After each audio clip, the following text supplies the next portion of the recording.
Good evening, everyone. Hello. Hey, Berto, you're awake. It's amazing. Thanks for coming out. Hi, guys. Welcome to a very special, not a roguelike night, not named for him. Hi, Vesti. Hey, Dev. What's up, guys? I see you're all having a good evening. Yeah, we're not doing roguelikes tonight, even though the big roguelike review series is coming up in just like a week or so. It'll be starting in June. But I felt like doing an indie horror night because indie horror is kind of the roots of my whole review business. Because I've been doing Spooktober reviews for over 5 years now. And this happened. I was not aware about this. This is the Scream City Game Jam. This popped up on Itch.io last month. And it's a little horror game jam they did. Where'd it run? It ran April 12th to April 22nd. The jam focused on horror games, all things spooky, surreal, or just plain weird. Feel free to make a general horror game, one based on the optional theme. The theme for this jam is the city. You could conjure up dark urban settings, what lurks beneath them, or monsters hiding in plain sight. Wow, indeed. If I see you doing a stream under the title Fortnite, I'll jump off a bridge. That's the true horror, isn't it? Anyway, there are 14 entries for this. I just spent the last 20 minutes grabbing all of them. We'll be looking at 13 of them, assuming they work. One of them is this very experimental sort of like group role-playing thing. It's not a video game at all. It looks pretty neat. I don't know if I'm ever going to be able to give it a try. I think I'd have to convince my coworkers to do it because you need an actual physical space. But see, that's what's great about these game jams is you get all these really experimental concepts for games that don't even necessarily adhere to the concepts of video games at all. So I love stuff like this. Anyway, yeah, rules, frequently asked questions. The important part are the games here. So this is what we're going to be looking at tonight. There's one called Two Lines, a brief horror experience meant to provoke both terror and deep thought.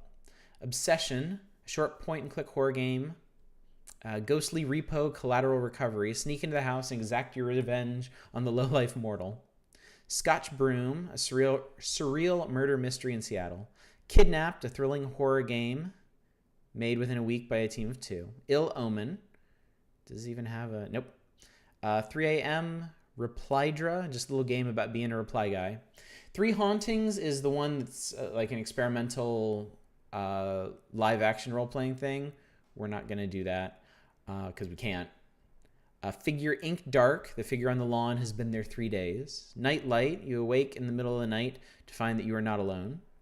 Graceland, entering the liminal space and trying in some way to get out. Between the Veil, a game about a young girl who just made friends with the wrong crew. And Wine in Darkness. That one is like 6 gigs. It took me forever to download. So I know, I'm just not trying hard enough, right? Well, whatever. Anyway, let's get started. Hopefully, I'm hoping to get through all of these with enough time to actually play some other indie horror, like off of Steam or maybe even like Itch.io before the night's over. But 13 games, I don't know how long each one is gonna take. I have seen a few of these. I will tell you right now. I've seen Two Lines played before, and I've seen Ill Omen. So let's go ahead and start. Let's go in this order. Let's start with Two Lines. Now, hopefully, everything will just work. Hopefully. We'll see, I think. Okay, here we go. I'm being very optimistic tonight. All of these except the experimental live action one are free. And I think 4 or 5 of them actually play in a browser. So if you're interested, you're more than welcome to check them out yourself. And that one just cost me $1. And it looks pretty cool, so. 2 tender lines, carefully drawn, 2 for life, 2 for death. Whatever could they be talking about? Blah.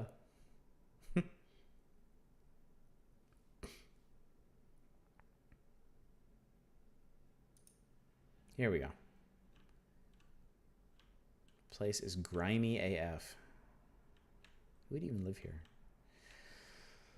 I'm so glad I don't use inverted mouse anymore. It would be impossible to play indie horror games.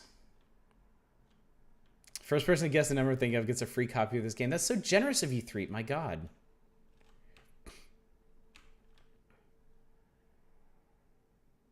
Oh, hello.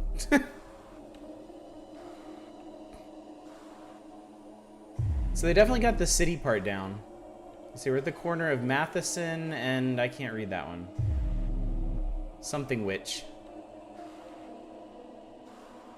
This is Block Street. Something Witch. Manwich? Love me a good Manwich. Some alleys. This is Finney Street. Got some catwalks up here.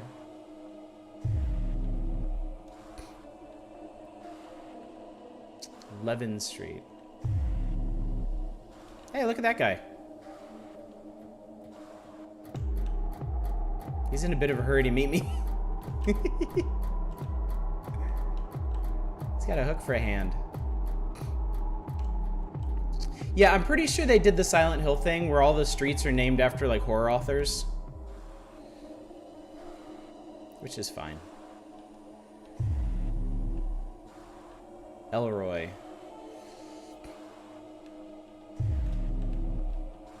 Can you go this way? No, it's fenced off. Okay, let's go this way. Whee! Is he coming? I hear him. Click-clacking around. I don't know where he is.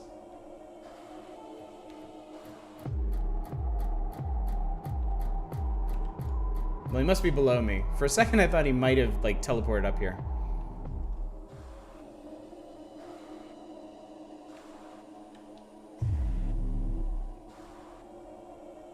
Conceptually, it's a pretty neat space. Like, it's familiar. Yeah, Bachman Road. Yeah, it's horror authors all the way down. Well, Bradbury. Maybe just authors in general.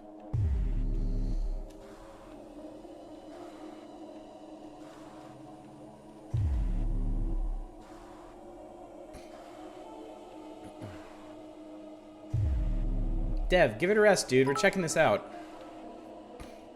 Not everybody has played this already, yo.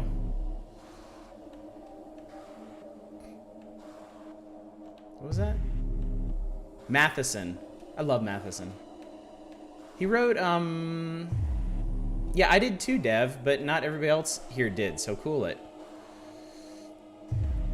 Also, Threep, thanks for the very spooky bit. I appreciate it.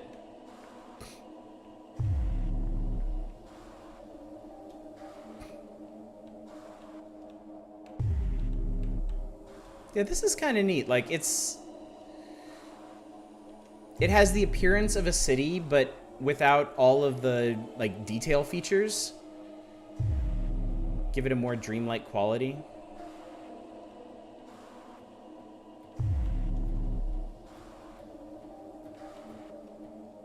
Is he tromping around down there? Oh, there he is. He's finally catching up. I can't say this one is particularly creepy because, well, at least he doesn't rubber band. Hey, Obso, what's up, buddy? We are playing Two Lines, which is in a, oh, there he is. It's in a dreamscapey city full of tall buildings and catwalks and some bird guy with a hook who's all wibbly wobbly.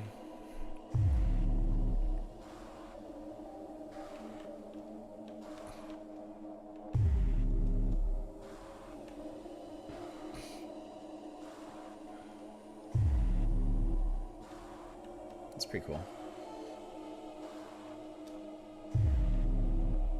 I mean, you have to remember Game Jam games are always going to be more about, like, concepts Yeah, seems neat but not too scary. I think that's a good way to sum it up. Yeah, Game Jam games are always going to be more about concepts than like a full-bodied game. And this one, at least, I think the setting is kind of cool.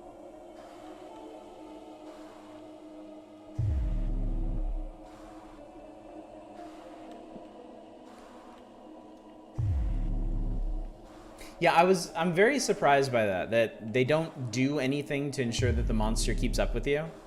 Like, he has to follow the same path as you, and he's just not as fast as you. And at the same time, the paths aren't really maze-like enough for you to get lost. Which, I mean, if we can be honest, that would have been pretty bad if there were dead ends that could trap you up. Dev, thanks for the bits.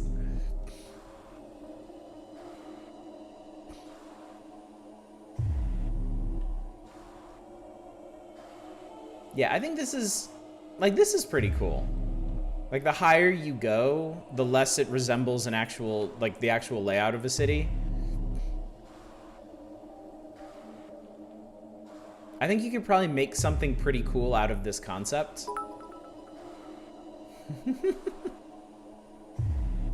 I'm glad this is having such a deep effect on you.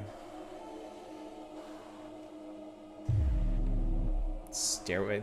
The proverbial stairway to heaven. It's so foggy.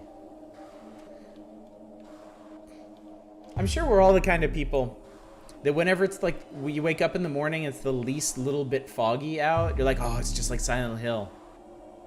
See, this is cool. I like this transition here. There is a game I played. It's free now. It's a French kind of high concept walking sim called Naissance. It was like $10 or $15 for the longest time, and then went free a couple of years ago.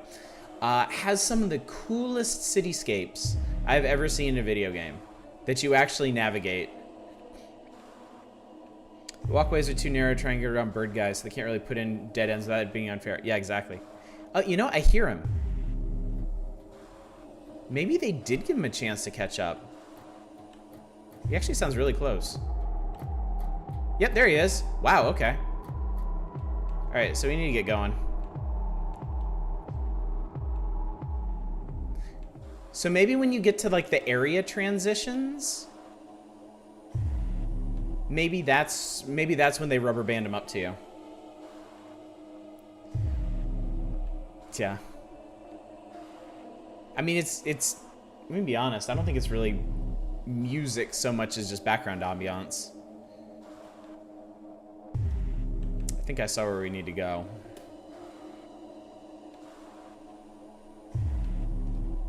Hey, buddy. You guys can get a pretty good look at him.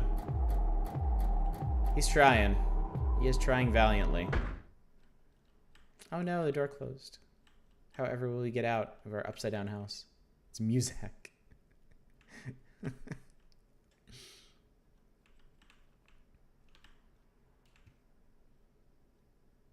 I don't really understand why we're walking on chain link here. I guess it does cast some pretty neat shadows in the walls. Give it that. Oh no, blood. Somebody exploded in our bed. Uh-oh. Cragger, thank you so much for gifting this sub to Dev. You've gifted 30 subs in this channel. It's absurd. You are crazy, dude. Yeah, I know. Great timing, right?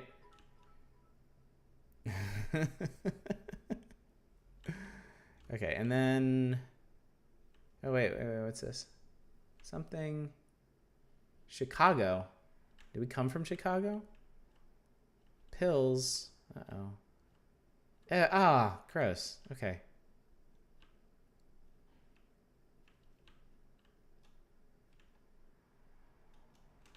Wait, I think...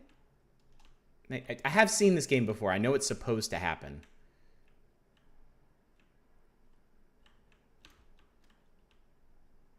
It's not happening. I think the dude is supposed to show up and kill you. Hi. I thought he was supposed to.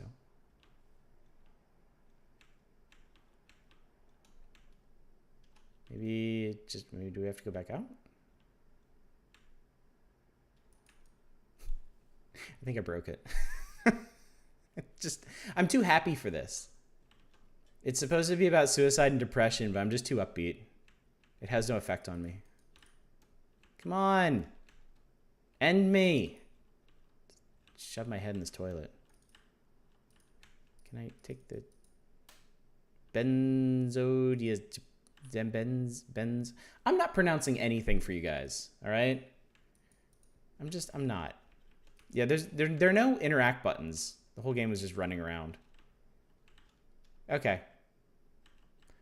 Well, the dude shows up again and you die, and I think it's all supposed to be a suicide metaphor. Not a very subtle one, but anyway. That's 2 lines. Bloop. I win. I died. All right, 1 down, 12 to go. All right, so that was 2 lines. If you want to check it out, it's right here. Let's do Obsession next. That sounds promising. Here we go. Obsession, yes. We. Maybe? I did a thing. Here we go. Okay, this looks promising.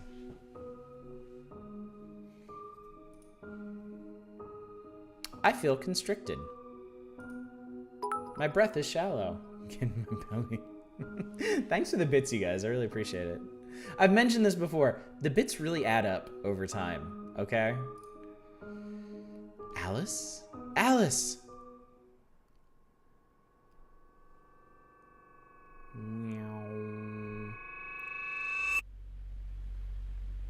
Your vision is flushed with a litany of color.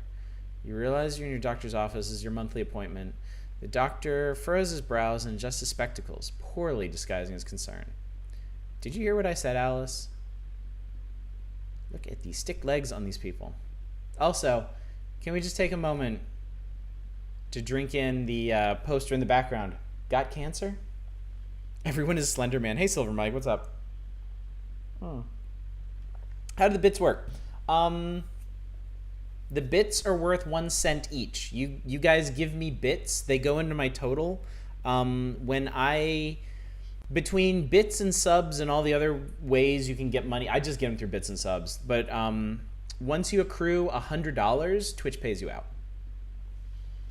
And I will go ahead and tell you I've had 2 payouts since I started this so far. So thank you guys very much.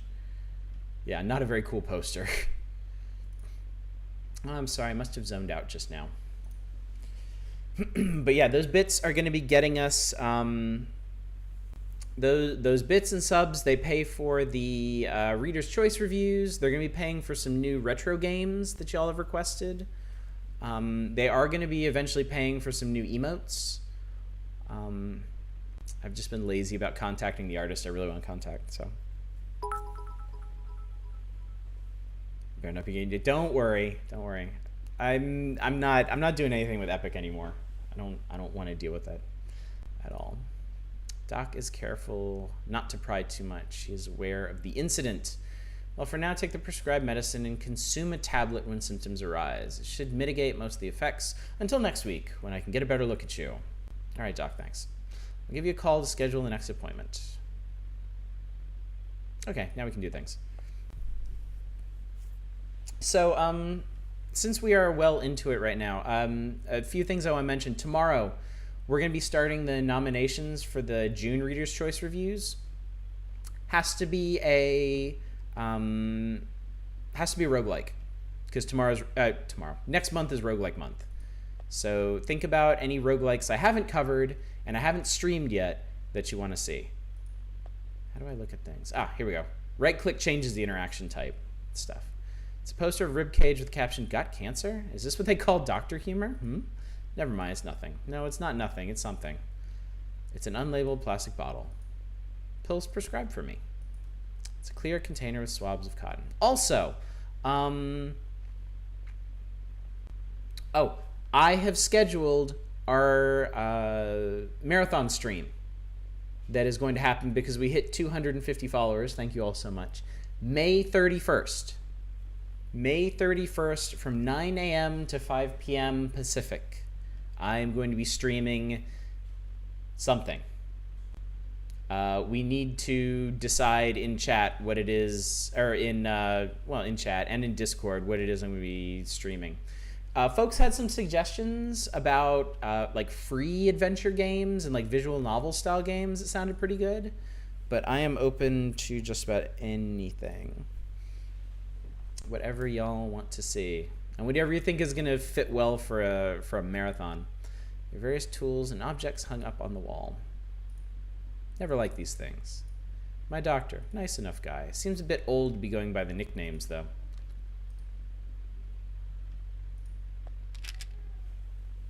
Yeah. I grabbed the pills and placed them into my blazer's pocket. Can I take this other? I shouldn't take it. Can I smack you around? No touch. Stream the entire Silent Hill franchise. Can I do that in 8? No, I would get through one game in 8 hours, I'm pretty sure. I know you can go through them pretty fast, but hey. Something else? I don't suppose you got here by car. No, I live nearby. All right, never mind then. Let's see. What is this? Where's an arrow? Can I leave? You pick up the Super Star Wars games again and you don't stop until you finish them. Yeah, that would probably take 8 hours. Silent Hill 3 is not literally under an hour. I have that for PC, and I played through like half of it. I think I got to the hospital, and that took like 4 or 5 hours. Sturdy metal plate with the words engraved, Dr. S. Mendez, M.D. Doc's place. All right, we walk.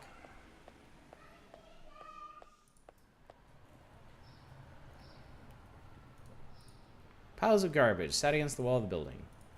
A disheveled man sits against the sidewalk. His clothes are torn in various places, and his scraggly beard contains specks of dirt. It's a large marble plaque with the words carved in Stanley Flats. That is one of my daughters. Y'all give me a second, because I may have just killed it. I think I just killed it. All right, y'all sit tight for a second.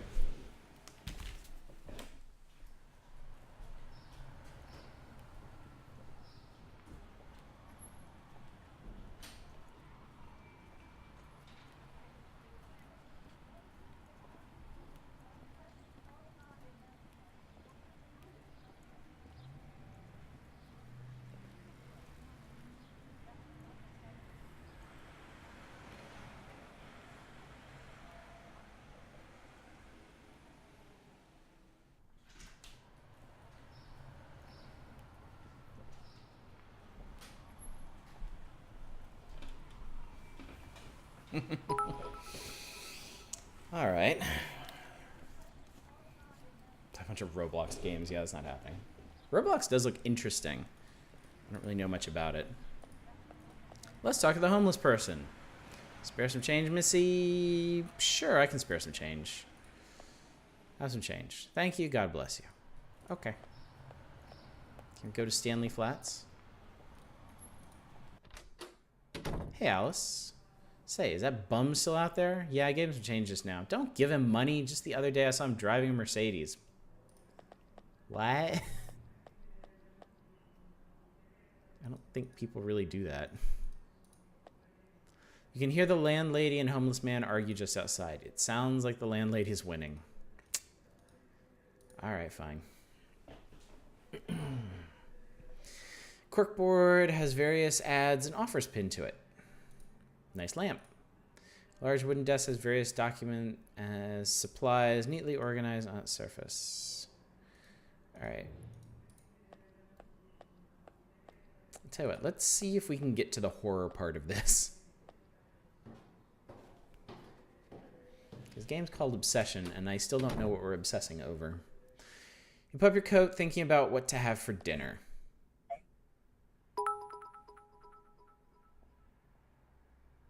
I have 5 more bits, so this will be the last one of the night for me. Thank you. I appreciate that. You tense up. It sounded close. It's inside your apartment. Who's there? Yes, the old Republican stereotype of homeless people who are secretly super rich. I know, right? That sounds weird. I should go investigate that sound. Is it in here? I guess it's over here. I think there's a very sad robot in my apartment. It seems to be getting louder. Hello?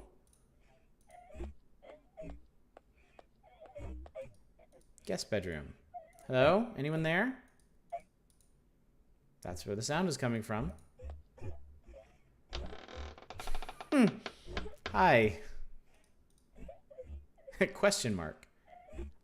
You don't actually need to get closer. That is not a thing you need to do. I thoroughly disagree. It stopped. I don't know. You really don't. You really don't. Hi. What's happening? Who's there? Hello?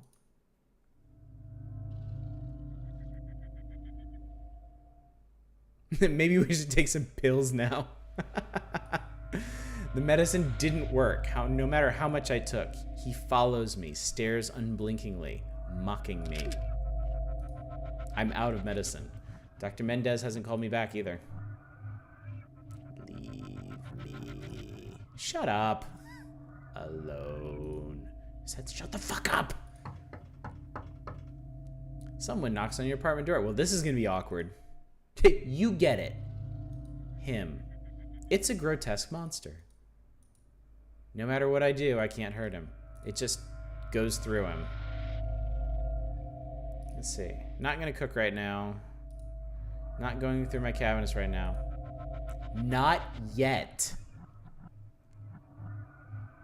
Yeah, I'm a little put off by the not yet, Silver Mike. Yeah, we've been rooming with this guy for 2 weeks. I bet he is the worst possible roommate. Doesn't even wear pants.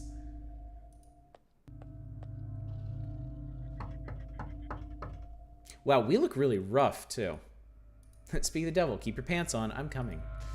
Approach the door. Check eye hole. It's the landlady. Open door. Alice, I haven't seen you leave your place in weeks. You look like shit. Hey, you should see my friend here. My bad, that's not what I came here to talk about. She doesn't see him. Alone.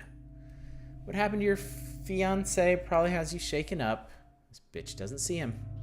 You're still young. You can't hold yourself up in this flat. Shut up. Listen, I've been through a divorce myself. I don't care. It may be hard now, but you should dump the stuff that reminds you of him.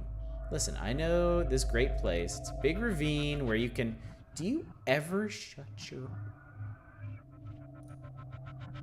Ah. I said... Sorry, I didn't... Her face softened up. Genuine concern was shown on her face. Are you okay? It's okay. Take your time. I'll leave for now, but please, take care of yourself, okay? Huh. She was actually pretty understanding there. Alone. Can you... I'll kill you. That's... okay. Let's kill him. What now? I'm sure the landlady will definitely be unharmed. You approach the door. Check the eye hole. It's a woman with pale blonde hair. Who are you? Hello? I knew your fiance. Can we talk?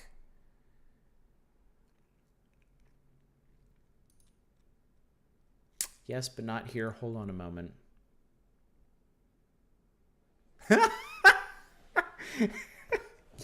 You, monster, wait outside.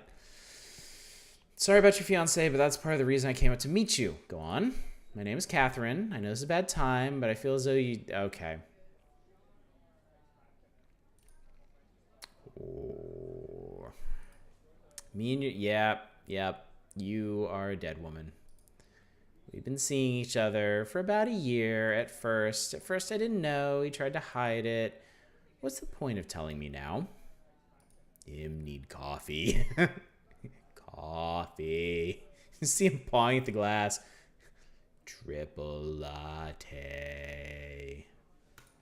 Shot of espresso. I'm not sure what I'm trying to accomplish. It was fucked up. I knew it was wrong. I loved him too. It's been gnawing at me for so long to know that I suppose it needed to be said. No one else knows. It's selfish. I know. If there's anything you want, anything I can do, you can die. I just need some time to absorb this. I understand. Sorry. I haven't seen you around here before. Are you from out of town? Yeah, I plan on taking a taxi back. All right. She's dead. She is so dead. Crash at my place tonight, just leave in the morning. Oh no, I couldn't possibly. It's dangerous at this time of night. I'm not going to take no for an answer. Let's go. Knife. I'll kill you. I'll kill you.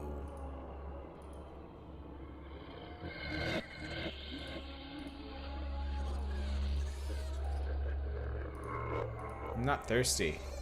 I'm thirsty for murder. Door. Sound design on this is pretty good. Hi. Let's get me a knife. That's not even a knife. That's a cleaver. That's a straight up cleaver. Seriously, in any world, I would not want to admit to someone I fucked their man, then accept an offer to sleep over at their place. Yeah.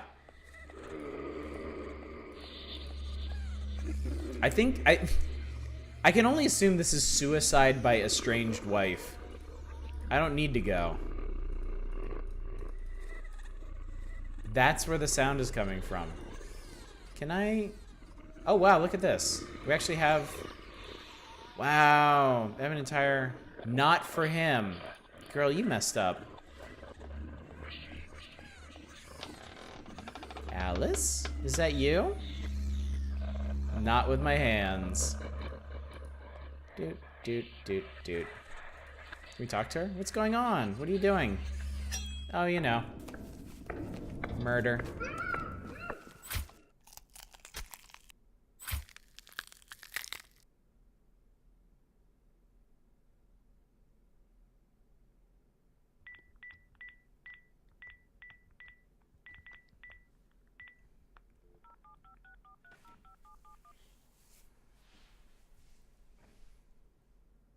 Hello?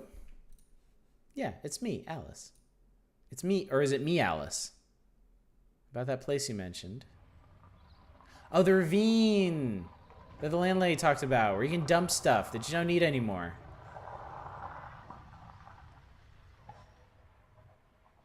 How convenient. Oh, here we are. I'm glad you finally decided to talk to me about getting rid of your boyfriend's stuff. That's rude. Go on then, girl. Get rid of that baggage. Thanks, ma'am. It means a lot.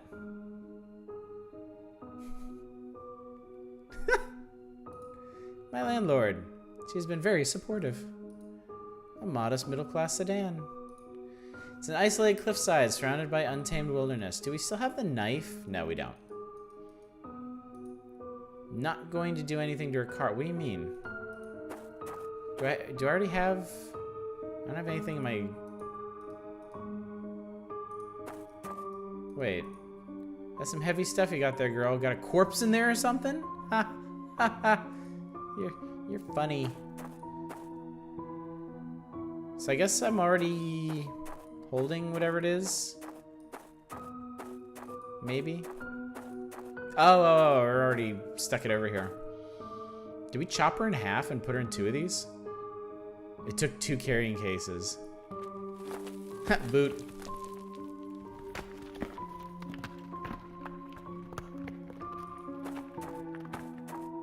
A little disappointed there's another way to go about that.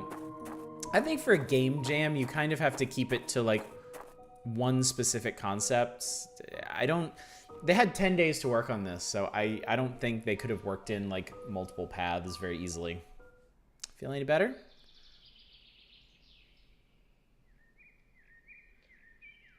Yes. Much better.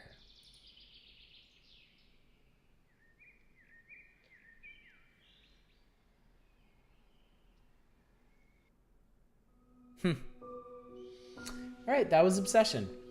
I kind of like that it went past the actual like climactic moment. Simple concept. Pretty neat. Yeah. I dig that. You guys, you have to understand, I'm going to be way, way, way more forgiving of Game Jam games than I would like random indie horror crap on Steam. Because A, these are free, and B, these are made in 10 days. I can't make a game if you give me an infinite amount of time. So just little snippets like this. Yeah, I mean, the story in Obsession, like, nobody's gonna buy that, right? Like, no, the other woman is not going to spend the night at the place of the woman whose marriage she destroyed. Like, nobody's gonna do that. And like, it went straight from like 0 to murder in like 10 minutes. But as a encapsulated concept, as a game jam offering, like, that was pretty cool. More of the story, murder makes everything better. It made that creepy ass dude go away. So, all right, let's do Ghostly Repo Collateral Recovery. There we are. Badoop. The Unity launcher. God love it. Bird Mask Studio. Ghostly Repo. What the hell are these guys? Controls. Interact, left mouse.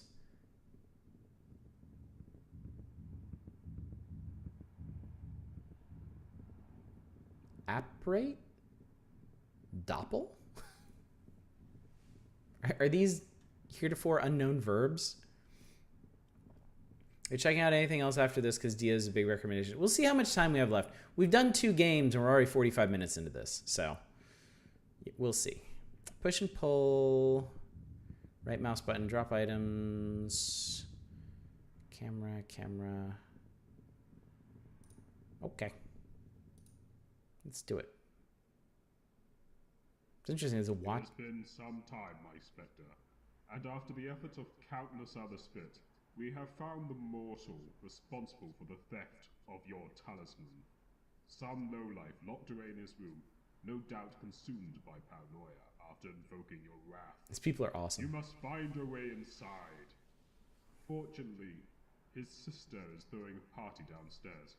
Use this invitation and recover what has been lost. Let them rock out. It goes without saying, you must do this undetected.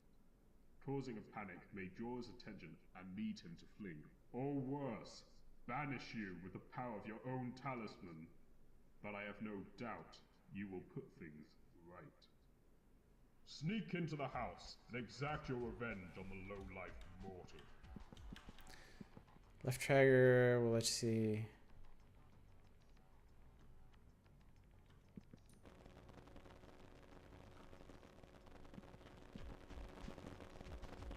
Zealous can be used to recover your power. Wait, would this be better with a controller? Can I do this with a controller? Ooh, okay. Okay, no. There's no mortal to apparate. I don't think... Oh, here we go. I want to apparate somebody. Oh, cool. Okay.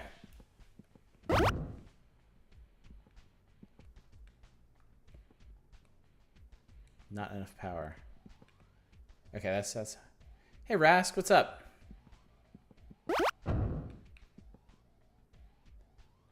Okay. Oh. To avoid being banished, you must remain unseen. Okay. Okay.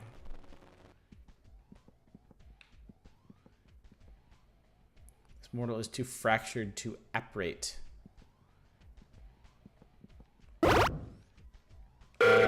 Here we go. I am a normal human. I was a normal human for a second. To fail against such pathetic mortals. This cannot be allowed. You will set this right. Let me at him. It has been some sneak into I was about to say, don't make me sit through that again. Low-life mortal. Okay, so this shows the range of my powers. Okay.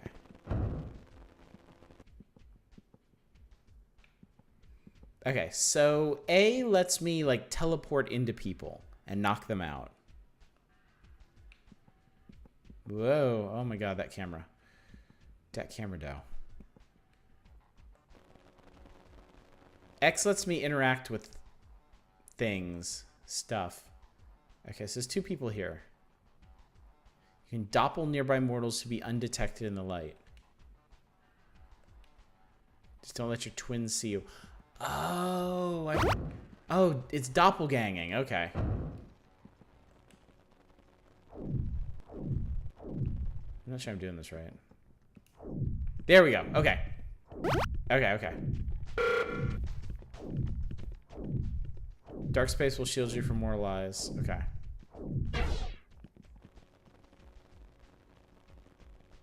You watched Night of the Living Dead yesterday. Nice.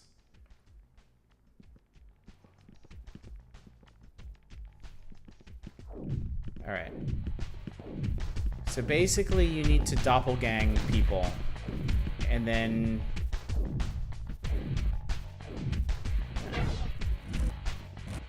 Okay.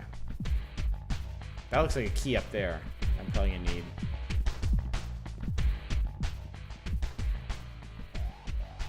Nothing out here. Yeah, this is like ghostal sneaking mission. It's pretty cool. Alright, get more power from the box. Here we go. You need a key to... I need a key to get in.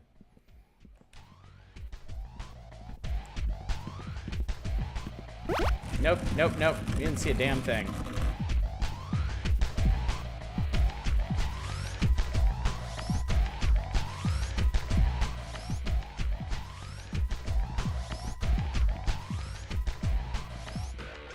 Push and pull.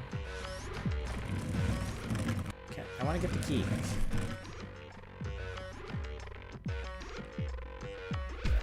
Oh, oh, you can kind of jump a little bit. That's cute. I can maybe doppelgang somebody, and maybe that'll let me... No, it doesn't let you jump. How on earth do I get up there? This camera is no bueno. It's super touchy.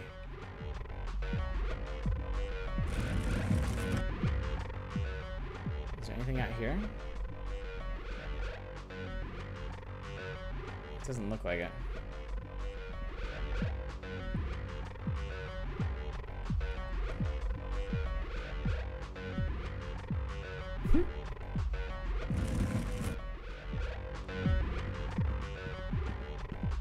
Maybe I need... I bet I need one of those little... I bet I know what to do. I bet I know what to do. Okay, this is gonna be... This is gonna be exciting.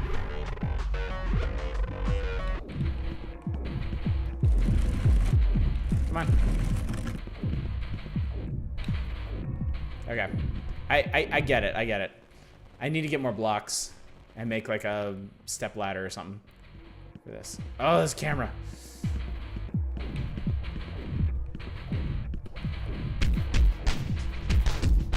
Jesus Christ. Okay. All of a sudden I can't push or pull things. Okay.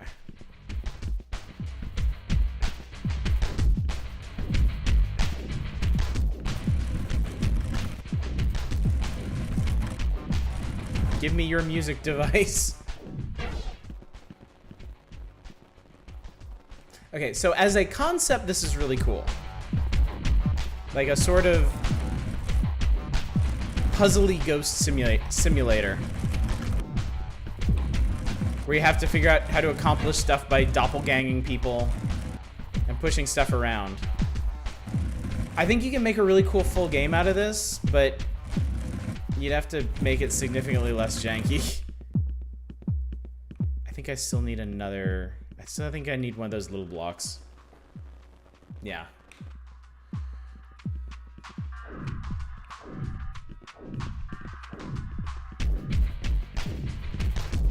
I can't actually move any of those.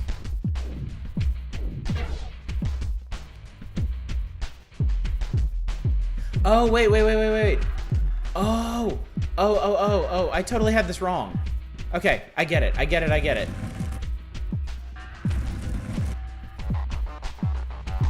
I can amplify the music to knock the key around. Oh, I might have actually screwed this up by moving the music in here.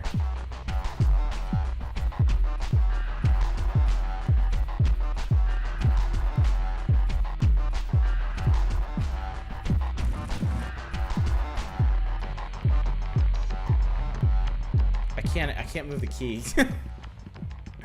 It's stuck.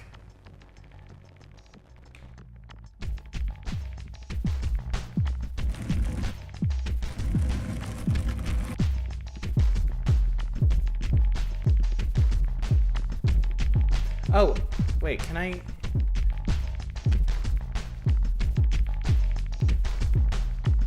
Come on. Oh my god, we're almost there. Oh, thank God.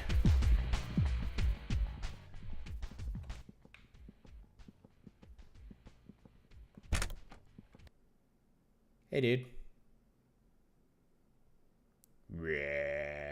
Scream! Well done, Spectre. I knew you wouldn't disappoint us. There's one more mortal dealt with and passed into our ranks. He now knows the grave price of stealing from the unseen world. Yeah, that'll teach you. So will the others. Rest for now, Spectre. We will prepare for the next mission. I believe our new recruit will be of some use. Will be. Cool, yeah. That's pretty neat. Nice little proof of concept. It has been some time, my Spectre. No, I said no. Effort... Goodbye. It kind of reminds me, like, if Ghostmaster had become a franchise and there was like a third person action puzzle Ghostmaster, like that would have been it, I think. That seemed pretty cool. All right, next up on the list is Scotch Broom, a surreal murder mystery in Seattle. Where are you at? Here we go. Doo-doo. Hank Works. Via Glass. That sounds familiar for some reason. Scotch Broom is a surreal murder mystery and deals with a murder explicitly. Do not play this game of frank depictions of simulated blood and death, as well as references to crimes involving them bother you. This is not intended for all ages. Dev, get out of here. Adjust your volume. To what? Okay. Let me put that down a bit. Okay. Start. The phone ring woke me up. I wasn't sure how long I'd been asleep. It was still hazy. I know. It looks exactly the same for me.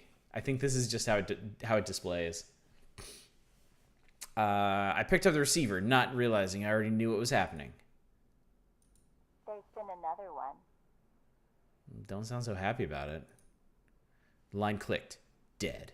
No questions from me. It was a blur, getting dressed in the dark. It was a suffocating kind of darkness. I must have hypnotized myself in the rainy Seattle evening. The tiny beats on the windshield and the smooth run of water beneath my tires left me feeling as though I had suddenly appeared at the apartment building. Another one. This time I was on the 5th floor. I couldn't even be sure the police knew yet. It always felt like this. It was getting harder and harder to keep myself focused. The case was slipping out of my fingers in too many ways. I'm sure a real detective knows how to handle this kind of thing. How to keep yourself from only existing in the moment when the scene was in front of you. I sat in my car, the engine's still running, the heater going. Apparently the car's still moving forward as well. I was wide awake now. The night was just starting. The thing had been broken a long time. It's a Bose. Thanks for inviting us into your mind. This is the last true bastion of free thinking available on AM. Theory Planet. With your host, Richard Riley. Keep hold of your head. Welcome back, everyone. Today we're talking with Dr. Allen of the what was the name of your institute again? I forgot already. I'm the lead researcher at the Sedona Free Will Institute. The Sedona Free Will Institute. Sedona, Arizona. We have a newsletter that we send out from there to try and set the record straight on a lot of these problems that we see rising up today that people are noticing. Yes. We hadn't quite gotten into those before the break, but you'd set us up with who was it now? John Sounds like he's D. from Wisconsin. Yes, John D., court astronomer to Queen Elizabeth I. He was a magician, and he was interested in transmuting the elements and, helping establish magic as the basis for our modern society. Magic as the basis for society. Now, what do you mean by that? It's very simple, really. It's very simple. The Reformation in England had reestablished the God King in the Pharaonic sense, but it looked like naked power grabbing. So it was up. The rain made it hard to see anything at all. To refound society on something. I don't know where I got this. And what they had Glove available to compartment? them culturally was magic. The powerful magic of John D. All right, I'm gonna leave the car. Isaac Newton. Isaac Newton. I turned off the engine and looked up at the apartment building. I had a pit in my stomach, only from looking at it. I walked up the steps, listening to them reverberate against the hard walls. The 5th floor. It held a significance I couldn't understand yet. As I ascended, the air got more stale and cold. I stood at the door of the victim's apartment. It felt like the right one. I hesitated for a moment. It felt wrong. I could never get used to this. I turned the handle and entered the apartment. The door opened easily. It still felt wrong to be here. I actually considered once trying to make a game like this. When I was living in Japan, feels like the writing is trying to be noir. Oh, I know. I feel it too. When I was living in Japan, I lived on the edge of a neighborhood by a river, and there was a little shrine. So this big neighborhood, really dense, like any neighborhood in Japan. But my house was on. There was a river, and then like a big river bank, like a hill, to protect the neighborhood from floodwaters. And my house was right up against that. And then there was one house on one side of it, one more house on one side of us. On the other side was like a big stand of trees. And there was a stone walkway and one of those big stone arches there. And then across from that was a little shrine. And the shrine had apparently been flooded like a couple decades earlier, and they had lost all records of what the shrine's purpose was, or like why it even existed. So there we were on like the edge of this neighborhood with like this creepy stand of trees next to us and this weird little shrine. So I thought about taking like a digital camera and going out there and snapping like a bunch of scenes for like a first-person adventure game like this, but I couldn't ever quite put the entire concept together. So I don't think I'm really cut out to make games, honestly. It disgusted me to my core. Check the wound. I looked at the knife wound closer. I could almost taste the blood in the air, even though it felt like there was none left in the body. Do you actually have pictures of it? Did this to you? Is she an answer? Also, our name is Dave. What? Bring me into this world? Give me life? Glad they did. That's attributed to the wound. The wound is talking. You look surprised. What? Am I supposed to act sad about all this? I was not expecting this. I feel like I can finally see the world for what it is. Oh my god. Can you imagine being suffocated for years? Stuck under the surface, unaware of what lay out here all this time? Speaking from the perspective of blood.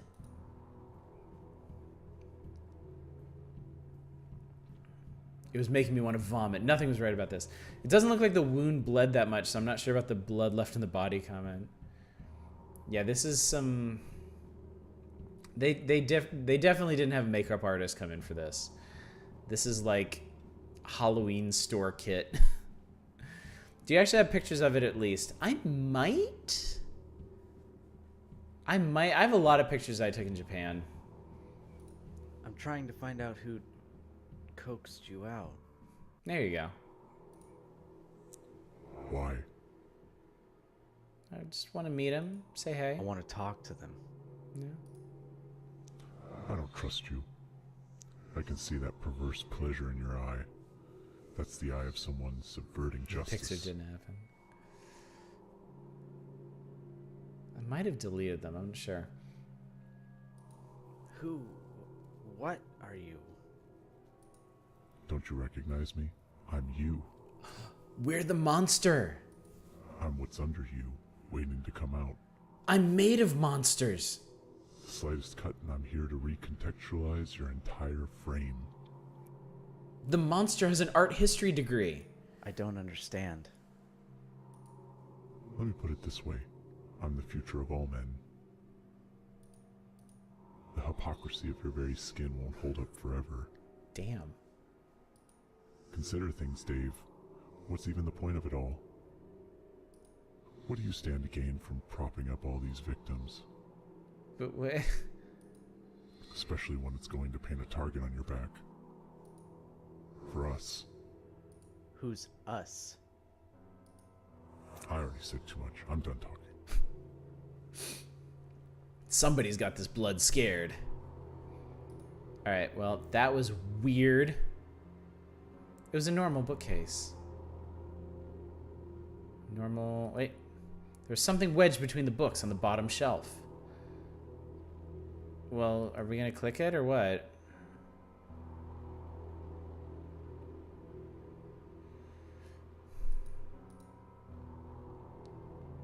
Do we have inventory? I guess not.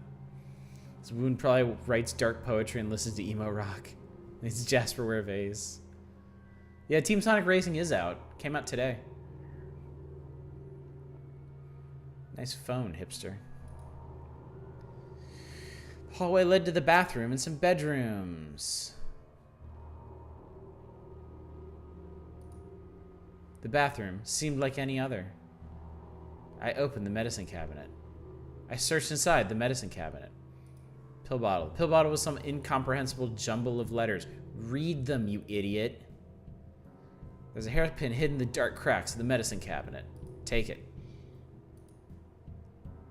Wait, was that it? The shower curtain was pulled. Pull it the other way. This guy's the worst detective. Booger. It's a movie poster for a movie called Booger. Okay, I have a hairpin and whatever I found wedged into the...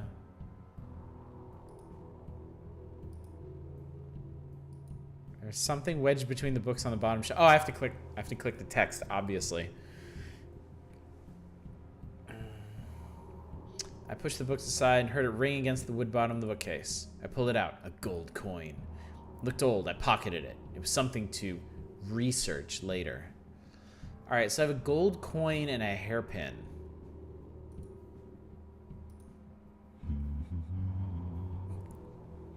The wound just ignores me. What the fuck? This is so weird. Alright, so maybe there's something more down here. I tried the handle on the door. You had to click directly on the handle. Clicking on the door just gives you the poster prompt. Can you ask if they're willing to sell that vase? I'd pay good money for it. Yeah, I'll get right on that. I bet the hair put into shape, or what I thought was the right shape. I fiddled with the lock for what felt like forever. I wasn't sure I was even doing it right. Then I heard the click. Every internal door I've ever seen in a house, you just gotta stick something straight in it. Like, the ones in my house you can open with a thin screwdriver. They all have those like Allen wrench keys. This was the coldest part of the house. A dampness hung in the air. Gross. The rug was damp and cold. What was that? Was that it? Oh, lift rug. Okay. I don't have a problem with this game so far, except the interaction is spread across like 3 different systems. Like, you can click on stuff in the scene. You can sometimes click on the text under the scene. And then sometimes you get discrete buttons under the text. And like in this situation, I had to click on the text, then click on the rug, and then click on the lift rug button. Under the rug was a dirt hole. What?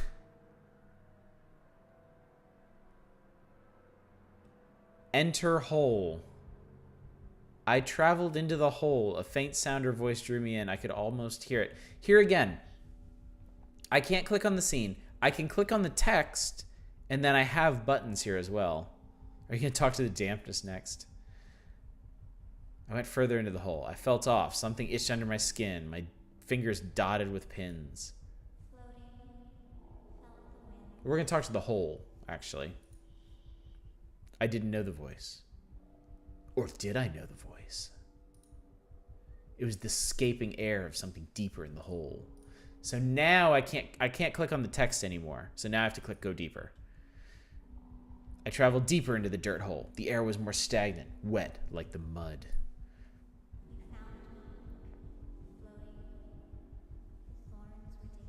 That's what she said. Yeah, the surrealness of this is really interesting.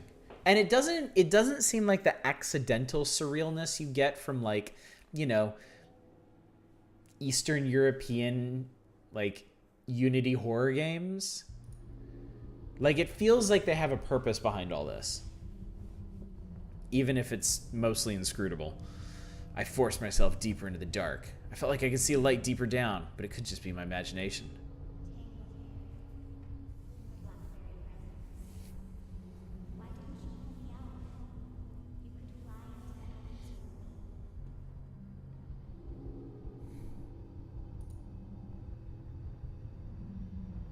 I wanted to make a joke about pull me out, and I'm just not going to do it. Oh, look. Look, the text is freaking out now. I traveled deeper into the hole. The light from my entrance was nearly gone. Tears were welling up in my eyes. Sweat was soaking my clothes. My heart was beating to broadcast my status. I felt like prey.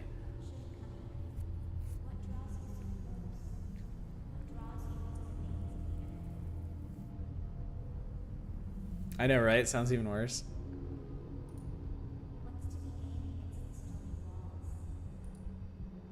Even as I went further down, the edges of the cavern felt dug by fingers.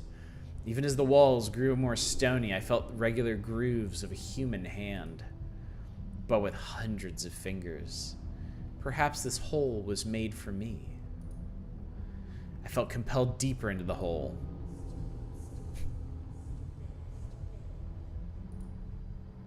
The light from where I entered was gone now. I couldn't tell which direction was up anymore. My nose started bleeding.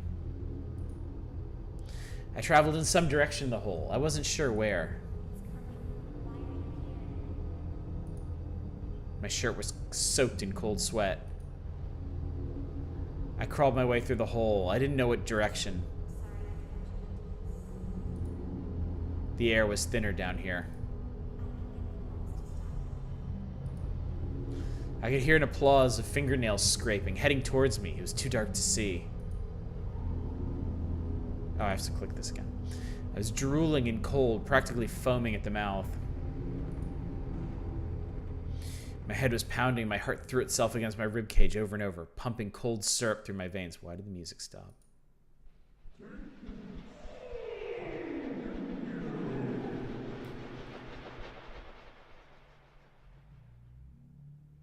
David's body was never found. That gave me a chill, actually. How interesting.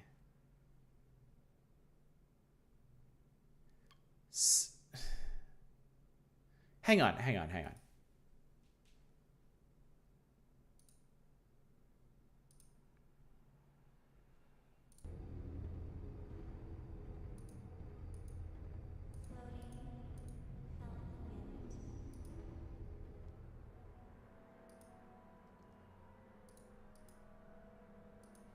It should go into the apartment below this one. Okay. I can't leave this room. Oh, wait. No, I can't leave this room. It's just based on the button. The wound ignores me. The walls started vibrating more than less. Is there anything else over here? I wasn't interested in reading.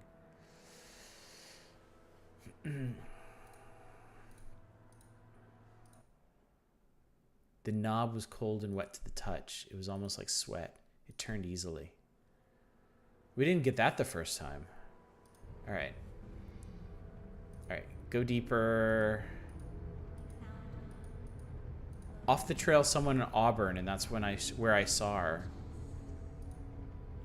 Let's go until the text starts getting messed up and then exit.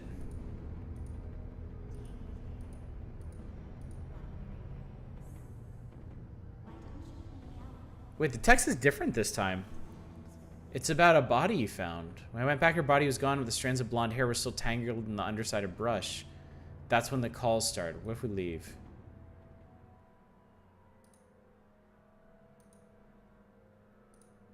Did that change anything?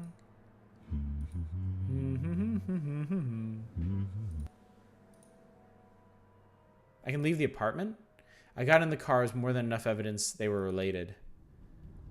The cut on her body. Did I miss something? The coin wedged by the books on the occult. I think they came in through the hole, but why bother when the front door was unlocked? Well, what drew them to her? There must have been some personal connection I missed. Isn't it wonderful? The night, I mean. It was a woman's voice coming from within the car. I didn't want to acknowledge her at all.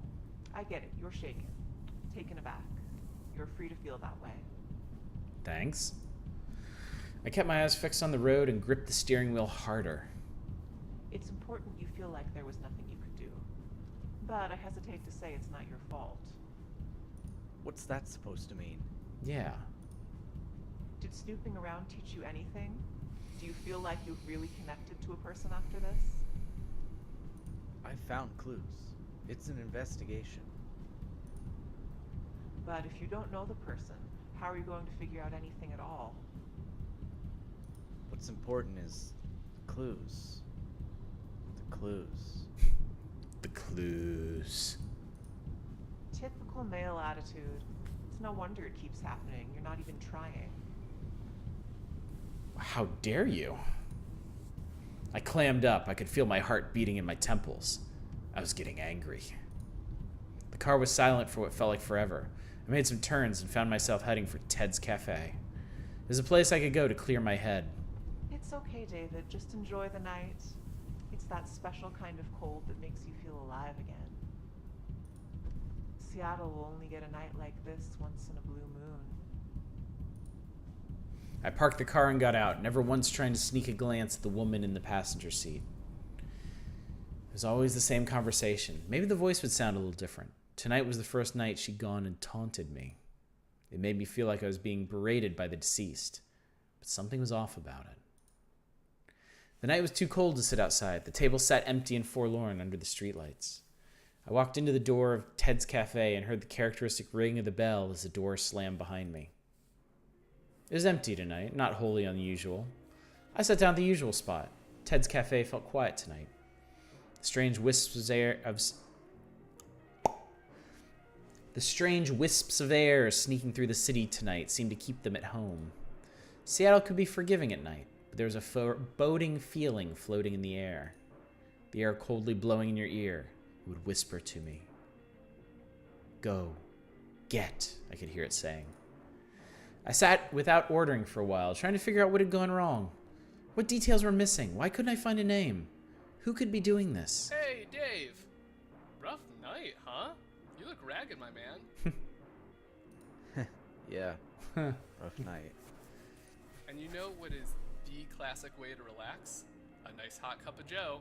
Am I right or am I right? I guess. Oh, you saw Endgame? What'd you guys think of it? Okay, so let me pitch it to you. Ted's Cafe is already giving out our coffee at a great price point. But what if we were beating the competition not only at price, but on quality? Quality, huh? Exactly. So, you're my best customer. Well, a customer anyway. You're here all the time, is what I'm saying. Just a note, don't spoil anything about it, in case there are people in chat that haven't seen it. Endgame is a wholly unique experience that I don't think has ever existed. What makes you say that, Vesty? Anyway, I need you to try my new proprietary blend of coffee beans here. Ted slung a cup of thick black something in front of me. I couldn't say it smelled exactly like coffee. The culmination of a decade of films. That is true. Took a sip but was assaulted by a disgusting bitter wash, wholly dissimilar from coffee. Ugh, it's... Oh, what is this? Okay, so working with only coffee beans was a bit too rich for my blood, and definitely for our clientele. Ted sounds like a guy I work with. But there's lots of bitter components local to our area. I mean, eggshells, sawdust, cardboard, all kinds of things can be bitter. What the fuck, Ted? So what we're trying to tune in is the right mix of coffee to filler. You know what I mean? I got up and grabbed a cup of water. The taste had coated the inside of my mouth completely. It's, not quite there yet. No shit. Thanks, Dave. That's what I needed. A straight shooter who gets to the point. A lot of people don't get the artistry behind making money, you know? Think about how far we've come in the great art of getting more for less as a species. I was reading in the paper that productivity per worker is going up and up all the time, twice as much as it was in the past. What? I know, what is this game? I mean, I do a lot of hiring, so for me, Sure, Ted. you got me ranting again. I'm just saying, I can't wait for that day, Dave. Though, you and I will be retired by then. Anyway, you stay out of trouble. And get some sleep, for God's sake. I drank more water, washed the taste out, and waved on my way out. The door thrust me in the chilly early morning. I couldn't focus on the conversation with Ted tonight. I need to go for a drive. Okay. I'm going to stop here because we have a bunch more games to get through, and this appears to be way more involved than I initially thought. This is not some, 2 or 3 scene adventure game. This seems like a pretty big production. I mean, there seemed to be a lot more going on with that hole that we didn't fully explore. There's multiple characters in this. I have no idea how long this is, but it feels like it must be pretty long because I still have no idea where this story is going with all of this. So I'm gonna punch out of this one. If this whole surrealist modern adventure thing appeals to you, definitely check it out. Because I mean, once again, this game is free, so. There we go. Okay. Yeah, that was weird as hell. Oh, that took over my, the browser I had open. Okay, well. You guys get my desktop again. Which one was that? That was, hang on a sec.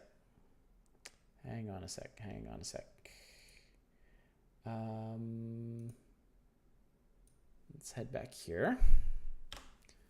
That one was They got mixed up.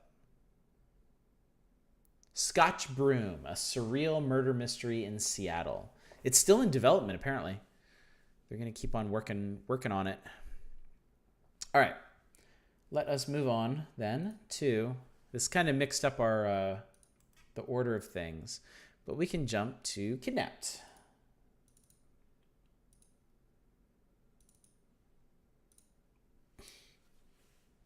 Yeah, that was neat. That was actually pretty cool. Very high concept.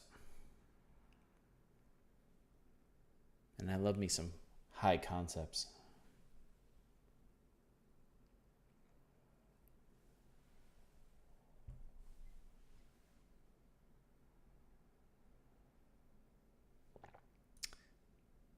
Come on, you. I clicked on you. Do a thing. Here we go. Play.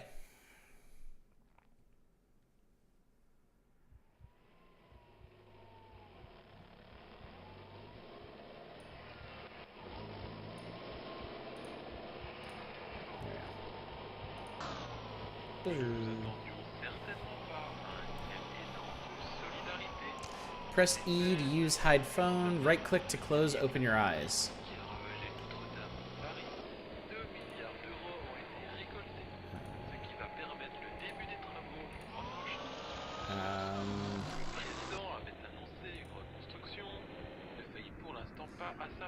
I know where I am. 100% in the car. What kind of car? Color. See through a window. Yes. You can access a map by pressing M. Oh my god. Okay, wow. Oh, what was that? Okay, let me see. Just an empty box fell down. We will sort that out later.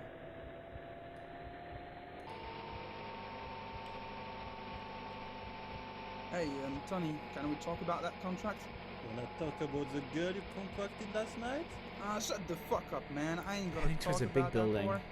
Let's check if everything is fine with the dude in the back of the truck. Haha, don't worry, boss. Everything is okay.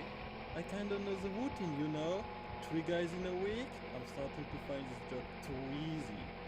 Yeah, and it pays well. And by the way, you got his wallet? Yes, I have it just here. You picked up his phone, right? No, why? I can't sell that. You moron! I'm saying that everything is right, but you haven't even picked up his phone? Stop now. I will get it. Oh shit, this guy's awake! No, I'm not. Your body's been found in the scene. You didn't give enough information to the police. Okay, this is interesting. You actually have to... Can I click on the thing? Hang on. I would like to try again. Oh, here we go. I had to hit E. I think my favorite Marvel movie is either Iron Man 1 or Avengers Infinity War. Mine would be Iron Man 1 or Captain America. Winter Soldier, probably number 1. Mine has to be one of the Guardians of the Galaxies. I really like the first one. I honestly like the second one a lot. Possibly more.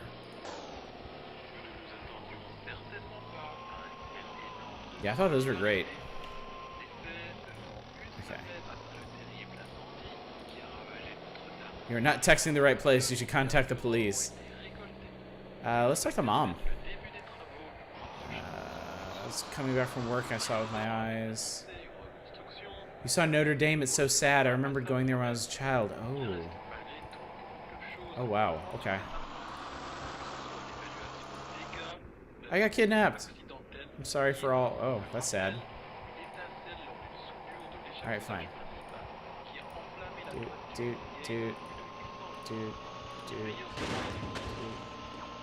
Oh, what was that? Okay, let me see. Just an empty box fell down. We will sort that out later. I don't remember that at all, Vesti. Hey, Tony, can we talk about that contract? Wanna talk about the girl you contracted last night? Shut the fuck up, man. I ain't gonna talk about that whore. Let's check if everything is fine with the dude in the back of the truck. Haha, don't worry. Oh, I can actually look around here. It's okay. I kinda know the routine, you know? 3 guys in Where a was week. that big? Wanted to find this job too easy. Yeah, and it pays well. And by the way, you got this wallet? Yes, I have it just here. You picked up this phone, right? No, why? I can't sell that. You moron! I'm saying that everything is right, but you I haven't. thought I even saw picked something up this useful phone? over there. Stop now. I will get it. He's asleep as fuck, dude, and that course won't take more than 10 minutes anyway. Forget about it, man. Well, you know the deal. Who is our victim? Bobby Muller. He's born in 1985. Oh, he's got my age. Looks like he also has a lot of fidelity cards. Kebabs, snacks, lingerie? What the fuck? Okay, but who cares? Does he have money? Fuck! Yeah, almost I saw 300 euros. Whoa, there it was. Oh, lucky us, because boss lets us keep the victim's money, so I can give you a beer tonight, you know, and you stop shitting in your pants now, please. Oh, yeah, okay. I heard boss say that this man is gonna be sent to organ trade black market. I wonder what are they gonna extract from him. Okay. I don't know, maybe he's playing. But I don't care, you know, they can take whatever they want, I don't care. Maybe hard all learn. Currently close to the Eiffel Tower. Don't stop. You know, I heard one Okay. kid with only one kidney. You know, I don't think they will let him alive. But anyway, it's not our business, so please, let's just finish the job and it's over first. So we're driving towards it. I Oh, might. it's funny to see the Eiffel Tower by night. Where is it? Oh, but isn't it supposed to be lighted? You didn't hear about the blackout of tonight? What? Paris is under blackout? Yeah, no light, no electricity, nothing. It's very, I don't know. Currently Is it a close. Okay. terrorist attack? No, I don't think so. It's just to save some energy. But it's dangerous. Okay, so to now go where are we see going? anything. Just don't This is a really cool over concept for a game. sidewalker. Come Alright, on, we're them leaving the there. blasting lights we can see on the road. Oh yes. I'm a bit dumb, sorry. Good that I'm the boss here, you know? And that I'm driving, I wouldn't let you drive. You're very stupid. But you're not the boss, man. And the both of us. Yeah, you just say that because I have less experience than you do. But you're not the boss. These guys are chatty as hell.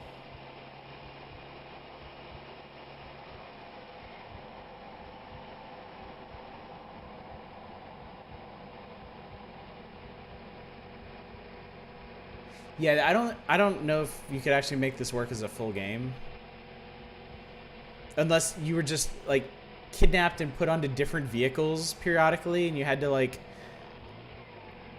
keep telling the police how to catch up to you or something.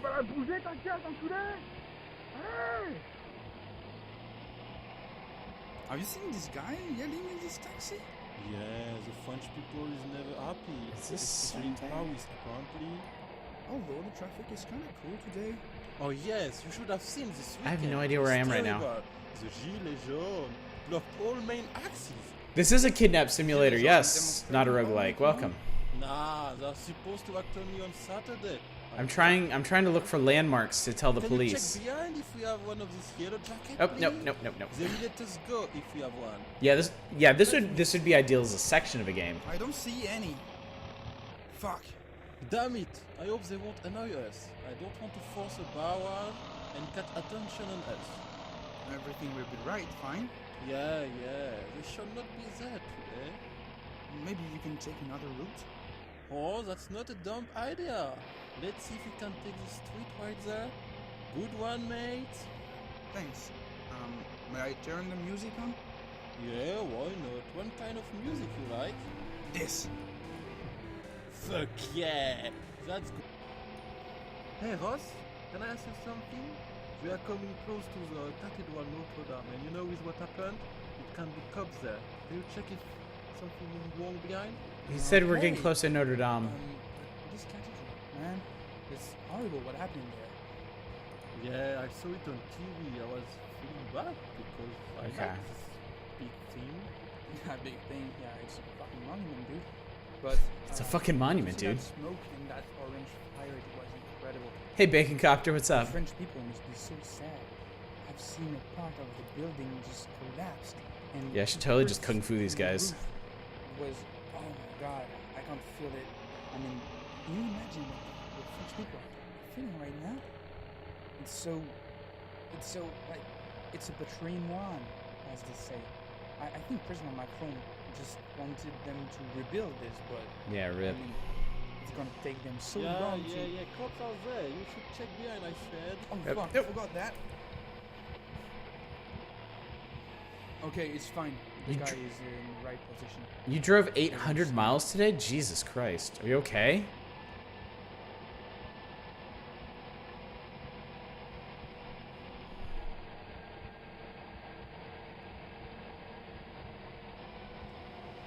Denver to Sedona. Holy cow, dude. That could be kind of fun though. I don't know how you feel about road trips. Our destination is just a few blocks further. Uh-oh. You see, it was very easy to come here. Oh yeah, and we didn't even see some gilets jaunes. Yeah, all was very quiet today. Maybe blackout and people wanted to stay at home. Yeah, I guess, and it's pretty early in the morning, we have to say. Yeah. I hope Paul will be fine with boss and maybe can give us more money. You are expecting for more money. Maybe around here? Always more money, boy. Don't forget that you owe me a beer, you told me. We could just after that. Cragger, Man, dude, thank you so much for gifting another sub. wake up to the night. Yeah, by the It's way, crazy, I man. just wanted to apologize about what Da, I da, told da, you da, da. earlier. It was a bit unexpected. It's okay, you are new in this world, no problem, you know. I'm good with you. Yeah, let's finish this. Can we not? Maybe we should check. That guy is okay? You know, I eat it very badly. I don't think he will wake up at all. Okay.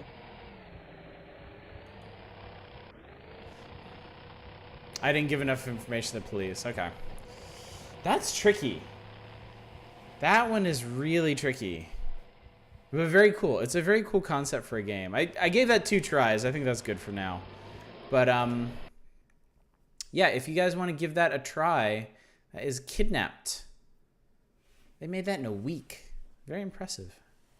All right, let's give Ill Omen a try then. F, thank you. All right. Ill Omen. Everything's made with Unity. Everything. New game.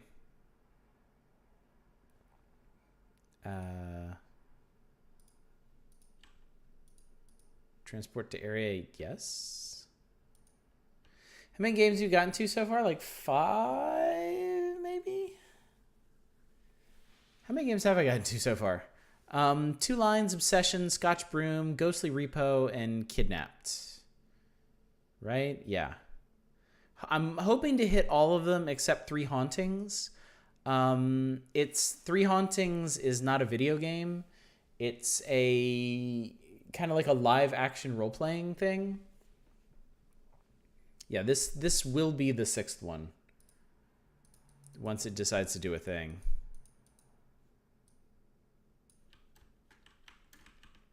Hello.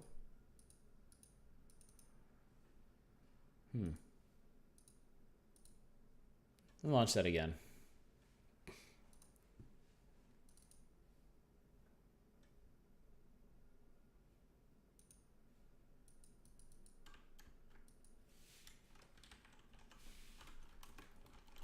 Let's push all buttons.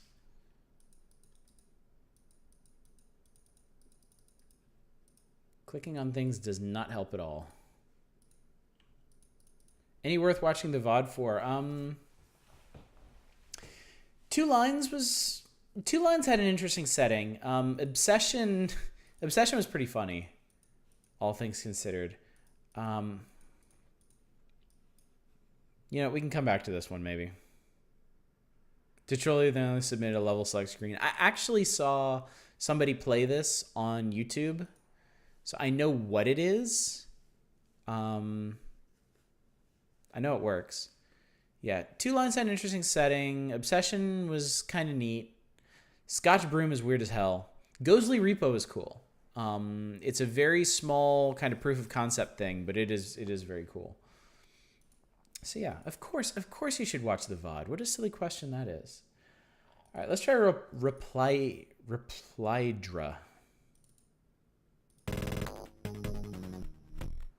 Hi. Hello, game.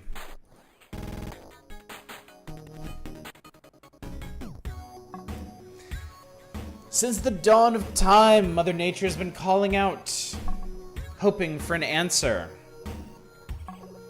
It's Gaia. She wants to bone.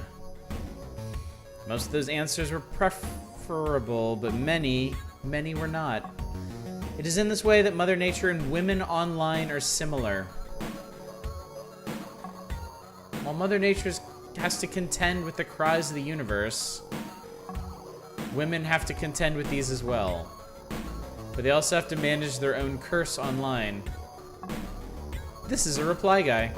Reply guys are trash people who reply to posts online uninvited. They're often rude, overly horny, and pretentious. If this game respected you, you would be playing as a woman who would fight off these creatures and claim victory.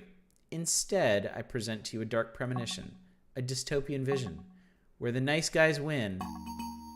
You play this man, a generic reply guy. Holy moly. I don't know how loud that is for you guys, but it's super loud for me.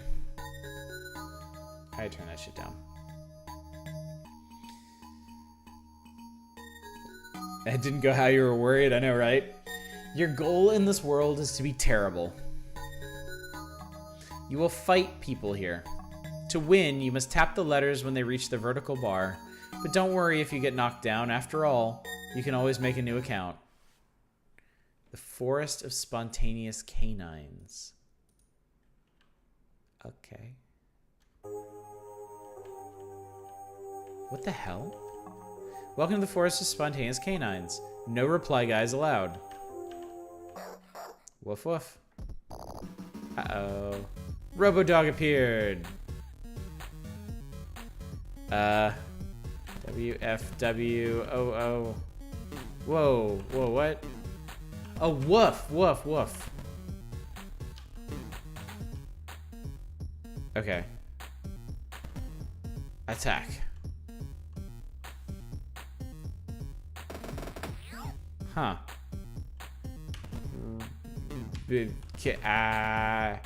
Oh, bark. B-A-R. Okay. B-K-R-B. Bark, bark. What? What the Christ? Woof woof. Fuck! Robodog appeared. Okay. A, B, okay. B, A, B, K. Bark, bark.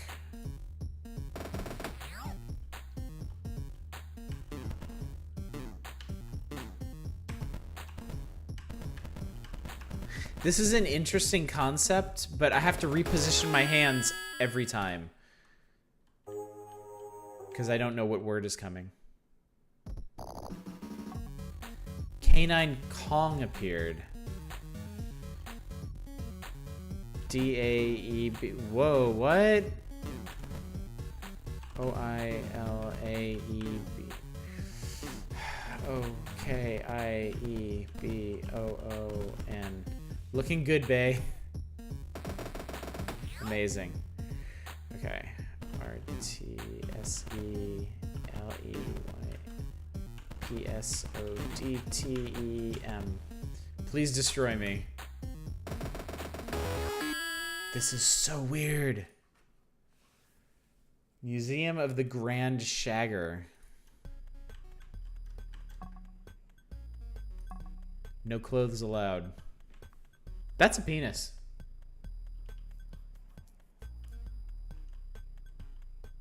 Also a penis? Ah. Screaming chode appear.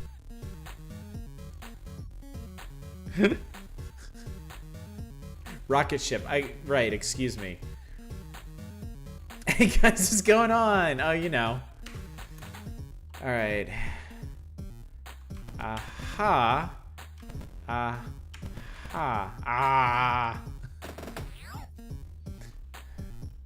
BIGUCMSMEGI.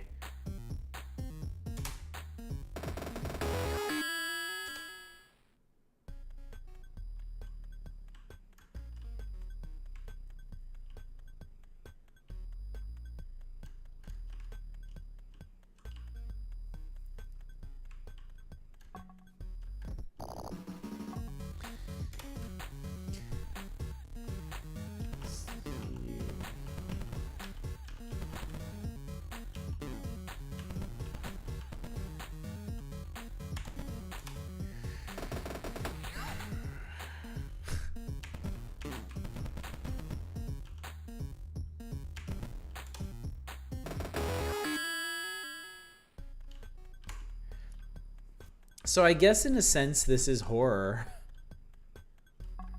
Mate, I know it's hard to believe, but I don't want to shag you. Oh, you want to fight? Well, bring it on then. Grand Shagger appeared.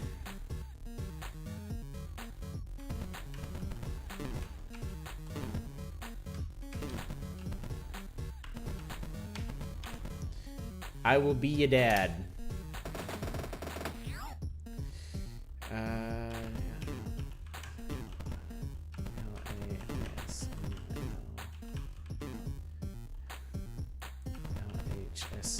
Shag me silly. The domain of the trickster. Here there exists only one true trickster. Good luck finding them. Hi. Haha, I got you. Fake trickster appeared.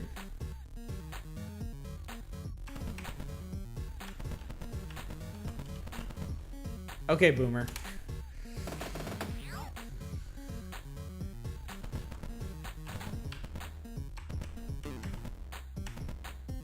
Same thing.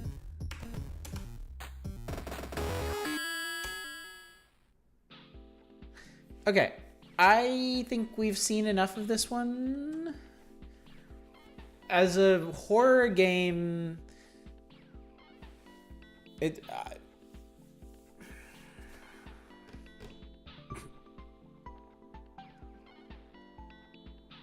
a weird ass concept. This is a neat game. This is like...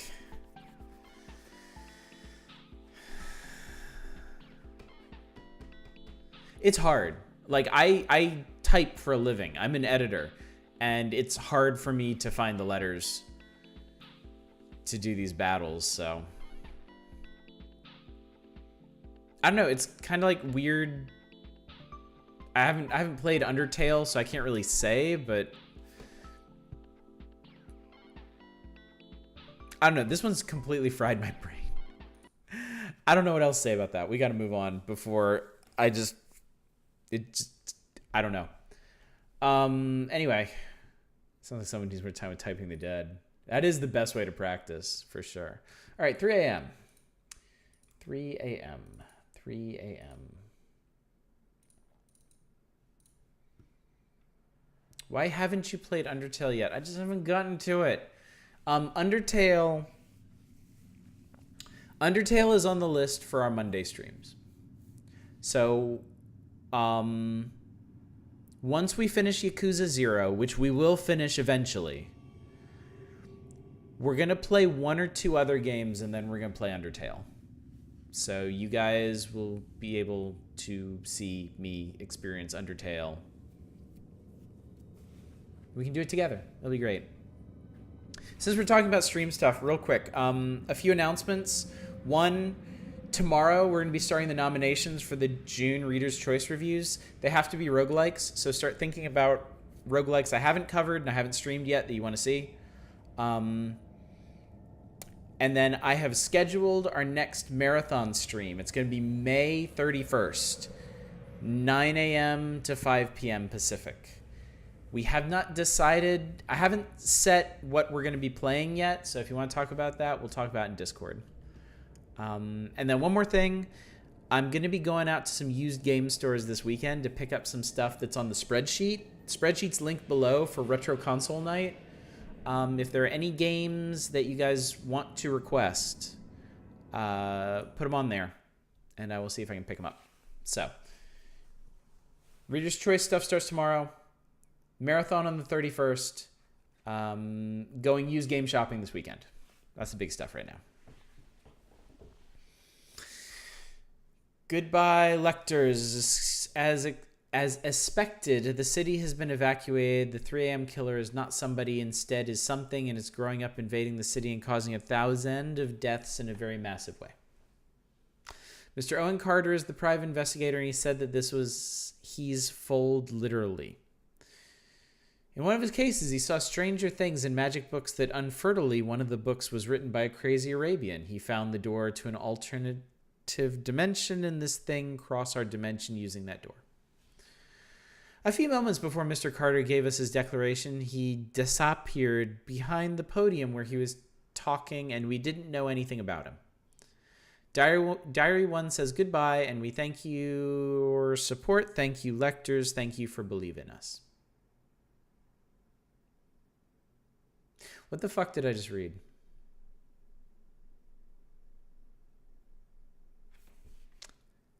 Continue.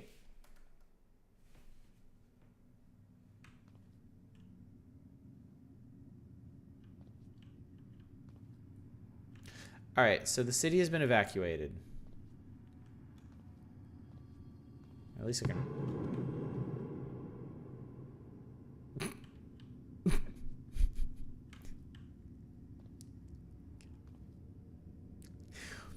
Horror games have to stop doing that. They fucking...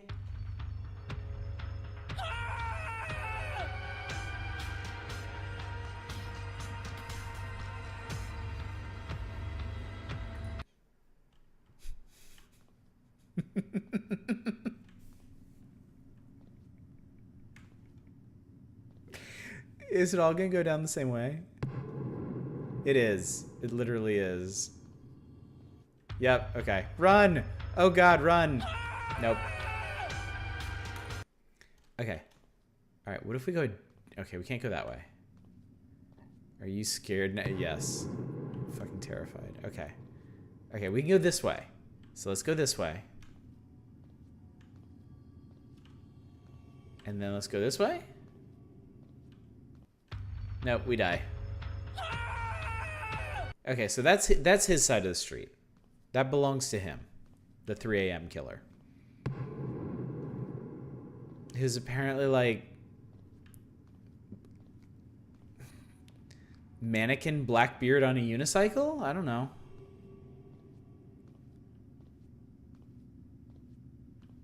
Alright, are you gonna tip me off again?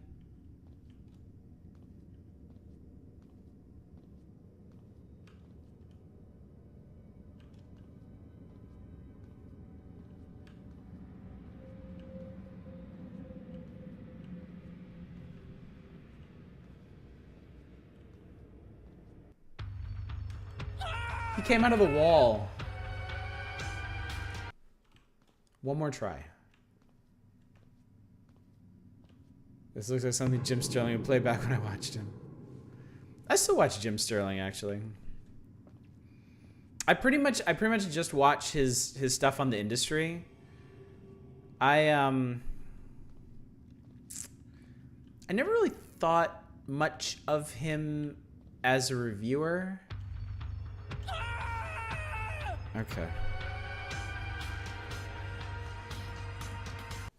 That was 3 a.m.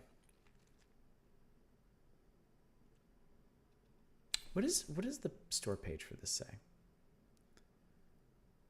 Game page. The city has been evacuated. Something sinister haunts it at night. Only a single path is safe, but to find it, you have to lose your soul. A game inspired by H.P. Lovecraft. Specifically the dogs of Tindalos. All the evil in the universe was concentrated in their lean, hungry bodies. Or were there bodies? I saw them only for a moment. I cannot be sure.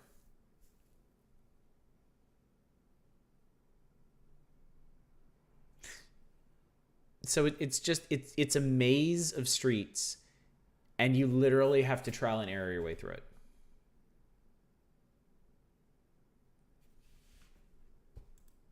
Okay. It's not the worst idea in the world, but yeah. I don't know. I think Jim Sterling, I think he's doing the right thing the wrong way. I think he's doing a lot to bring attention to issues in the game industry that need to have a light shined on them. But he's still doing it from like the angry, brash, I would say even entitled nerd place. The same one that I think Total Biscuit appealed to, and I don't think that's a net good. Hey Cornuto, you're just in time to hear my opinions on Jim Sterling. I like watching him because I find him personally entertaining, and I like the stuff that I like the issues that he talks about. But I think the message gets muddled in the way that he delivers it. Like Jim's tweets, but yeah, he's great on Twitter. He's absolutely great on Twitter.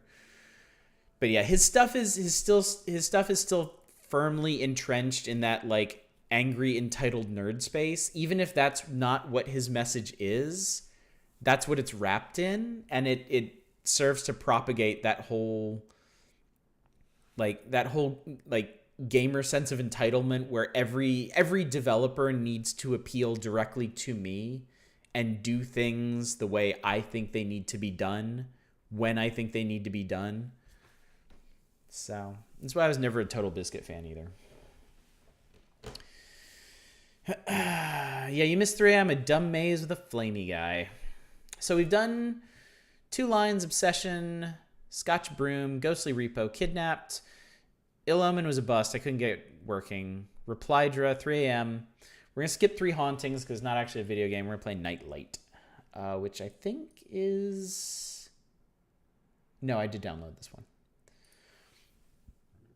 I mean, maybe that's intentional to try and get a different message out to those people. Maybe I'm giving too much credit here. I think it's just where he started, because he and Total Biscuit kind of existed in the same space, and I think he just hasn't broken away from that. I think too much of his audience, like that kind of like angry screaming gamer, angry sneering screaming gamer persona like appeals to them, because I think that the whole angry gamer thing applies to like both sides of the aisle. It's not necessarily like a right-wing Gamergate sort of thing, but it's definitely not like a super liberal thing either. It has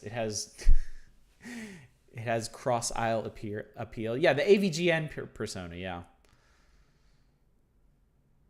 man, that became kind of an infection, didn't it? So yeah. All right. What was I gonna play next? Nightlight. Nightlight's interesting. The download for this is an HTML document, which I'm going to put over here for y'all. Okay, here we go. Nightlight. There's a bunch of YouTubers that base their stuff on AVGN, mostly for the word. Yeah. I mean, I liked AVGN when I was in like.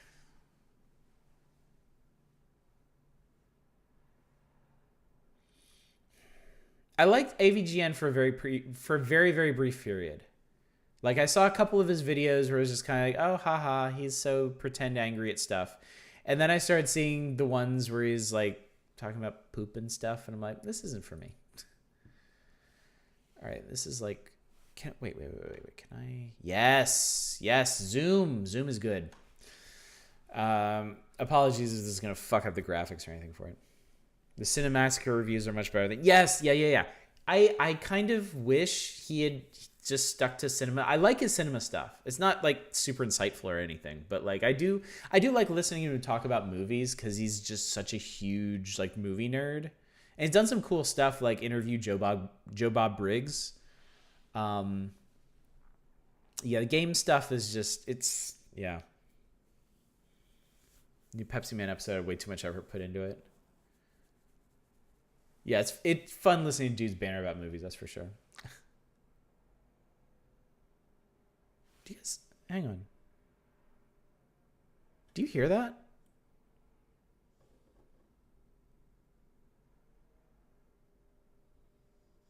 Is that this game? It must be. Hang on. Okay. Apologies if I blow you guys out, but I turned the desktop audio way up for you guys so you can hear this like super, super subtle music. Brace yourselves. Anyway, you startle awake at the sound of a car alarm going off somewhere outside. You groan and keep your eyes shut, willing the sound to stop. Living in an apartment complex, this isn't entirely new. Alarms of various kinds go off randomly throughout the week when you live in the city. But it isn't just the car alarm that woke you. The siren cuts off, the staccato sound of its silence. It's within the newly settled quiet of your room that you notice another sound. Quiet, unobtrusive, save for the complete displacement of sound. This is not a sound that belongs here. You are not alone. It's the sound of breath being pulled in and out of dead lungs. It sounds like laughter, quiet, gentle. It sounds like the distant snapping of small bones. Could it not be the sound of, like, kittens frolicking or something? Yeah, I literally, Absol, I literally turned it up as high as it'll go, and I'm kind of afraid that this is going to be, like, it's going to have, like, a screamer or something in it. I'm not even necessarily sure it's this.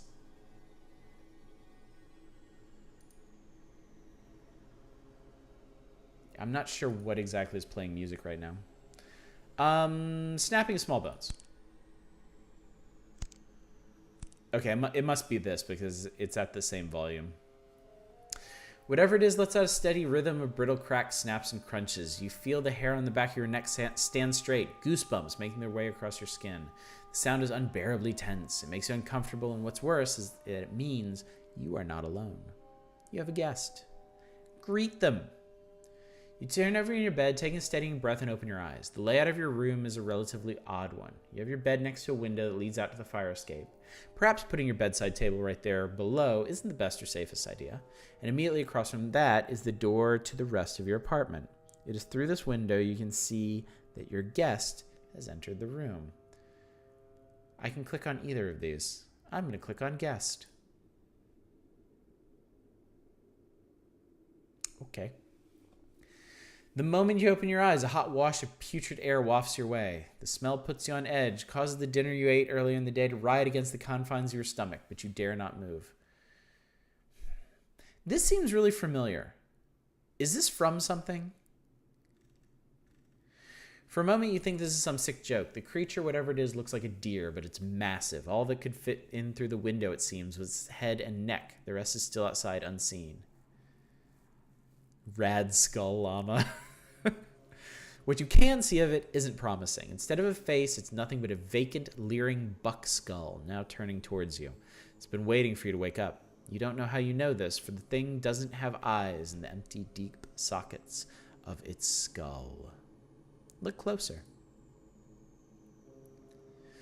Upon closer inspection, you see that its head is wrapped in some sort of red linen, scraps of it hanging in places. It's dirtied, and you wonder if it was ever supposed to be red at all. The thing's antlers are cracked, seemingly broken off, but there's no blood coming from them. At least you think to yourself, it can't gore you with the antlers. Its eyes look a little less empty than they were before. It seems that in an attempt to get your attention, its sockets have begun to glow with an eerie blue light. Lick it, give it a pet. You realize you've been sitting there staring at the creature that's invaded your home. Hi. You have something in your mouth. The creature observes you with its bright eyes and slowly opens its jaws, and you watch, horrified, as a pale, clawed hand slips out and reaches for you. It hasn't hurt you yet. Why would you hurt it now? Obviously. You watch the hand, wary, but let the creature continue. It hasn't done anything to directly hurt or scare you, aside from existing. So you risk giving it the benefit of the doubt. It gingerly reaches a slow hand forward, clasps around an unseen object. It stops in front of you. You look from the hand to skulled face, and the hand nudges forward in a clear gesture. Take it, human. Dumbfounded, you simply obey, opening your hands. Your prize is dropped into your palms, cool and smooth and perfectly ordinary. Is that a nightlight? In your hands rests a regular round little nightlight. The bulb is small but carefully twisted glass, the decorative casing around it lightweight, depicting some woods and a few twinkling fireflies. You look up at the creature, confusion playing on your face. You sleep in the dark. Do you know, human, just what lurks there? It leans impossibly further into your room, almost closing the distance between you with the length of its stretched neck. Its next words are spoken softly, seriously, foreboding. Humans fear my visage, but I am plainly what I am. When last did you question that which appears normal before you? You feel the cold weight of the nightlight in your hand. Thank you. You simply thank the monster, and at that it seems satisfied. It bows its head and withdraws from your window, pausing. Be wary, human. Not many are so patient and disciplined as I. With that, it closes the window behind it, and your guest is gone.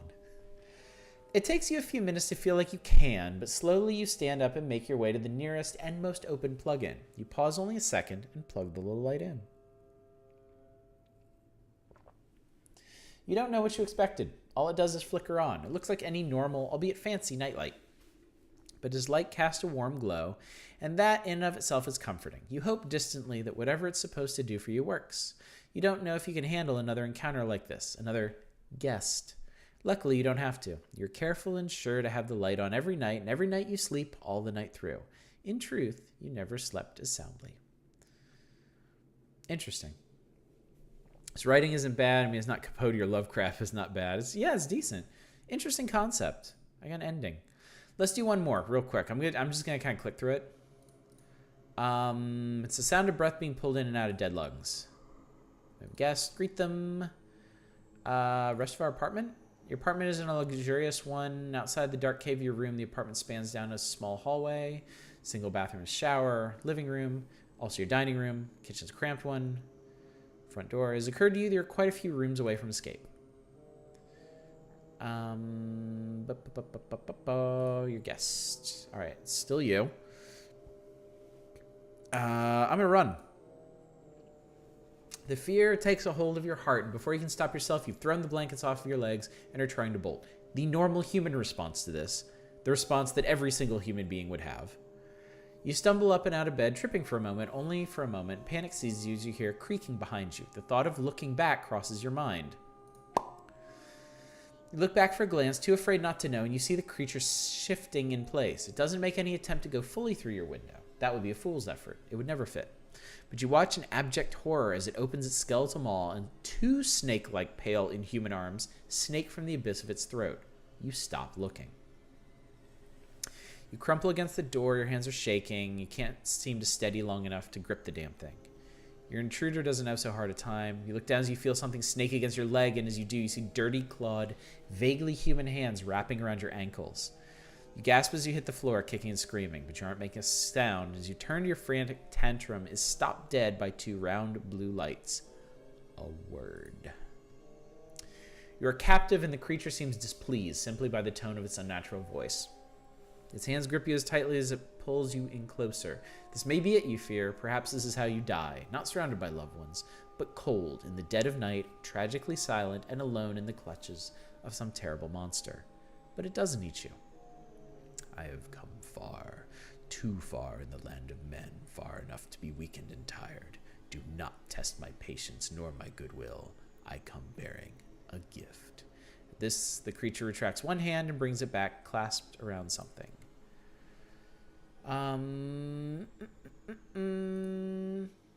Skip this straight to this. How can this possibly help me? The creature stamps its hooves outside, or so you think, its patience wearing thin. It is light. There are creatures that dwell in the spaces in absence of light. To keep light with you at all times is to ward them from you. You consider this for a moment, turning the little light around your hands. But why me? Tired of your questions, the creature doesn't even mask a scoff. Do not ask that of me. Ask that of the one that sent me. Without offering you any further explanations, the creature withdraws from your window. This is too much. You look at the nightlight in your hands, dazed and still processing. You find that your body is still unwilling to move, but that the creature's holding you is loosening over time. The nightlight is small, humorously slow. So, excuse me. You wonder how in the world something like this could save you from something like that. It seems impossible to you that this could do anything. You find yourself laughing, an empty little laugh that drifts off into the tired sobs. By the time the sun starts rising, you make yourself coffee, you get ready for work. You mark it up to bad night terror, sleep paralysis. You tell no one, and so no one knows what to make of it when you simply disappear. Ending 2, failure. Interesting. This is a neat little concept for a game. Basically, choose your own adventure. I like the way it hyperlinked text. I like the way that it basically had asides, where you could learn more about your apartment, or you could study the creature more carefully. And then at the end of the text, it would have either text that progressed you or a choice. And it's interesting. It takes a horrific image and gives it the potential to be something comforting, but you have to approach it in that way. So yeah, this is cool. And apparently there's at least one more ending we didn't get, so it might be worth checking out for y'all.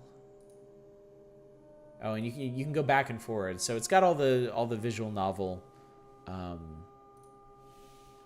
quality of life stuff. So yeah, that was Nightlight. Very cool. There is another game like this that I'm aware of called Don't Open Your Eyes, I think, that I saw John Wolfe on YouTube play. Very similar concept, much more horror focused. So I think that one's on Itch.io. All right, we got 4 more to cover. Let's see what we got here. A Figure Ink Dark. Actually, we played all the download ones except Wine and Darkness. These next 3... I tell you what, let's go ahead and do Wine and Darkness, and then we'll do the 3 browser-only ones. This one was like 6 gigs. It is far and away the largest game on here. 2 Lines was like... I think it was like 100 megs or something. So we'll see what this is. See what all that download was for. I had to uninstall Vanquish to make space for this.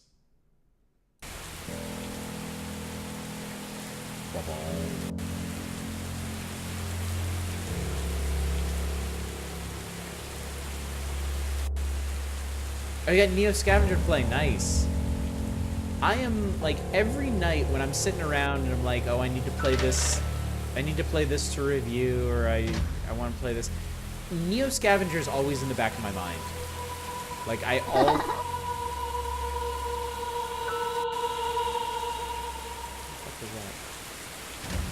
always have it in my head that I want to play more Neo Scavenger. I have no idea what the interaction buttons are in this. Yeah, everybody should be playing Neo Scavenger. Do they do... Actually, what would a 1 terabyte game look like? I mean, this is 6 gigabytes, and this is, in all honesty, a badly rendered room and a balcony that would never exist in the real world on a square of land. So...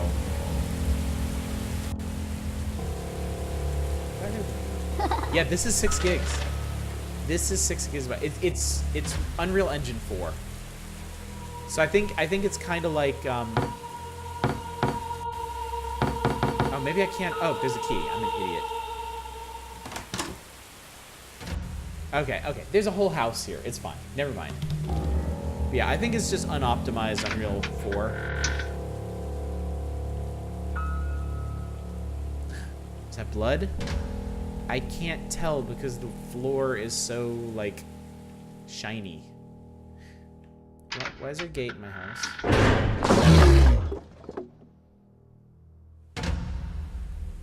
Oh no, somebody did something.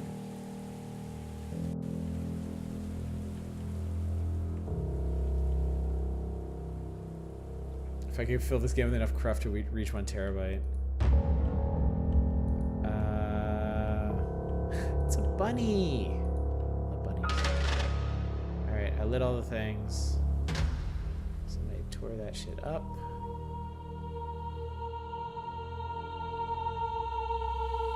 I guess there's supposed to be a key in here somewhere. It seems like the only thing I can interact with are these. Oh, there we go. Something just happened. Oh. I think this is the gate door. I think the gate door just clipped through the wall. It totally did. It totally... Look. They didn't align any of these textures. Look, they didn't align a single one of these textures.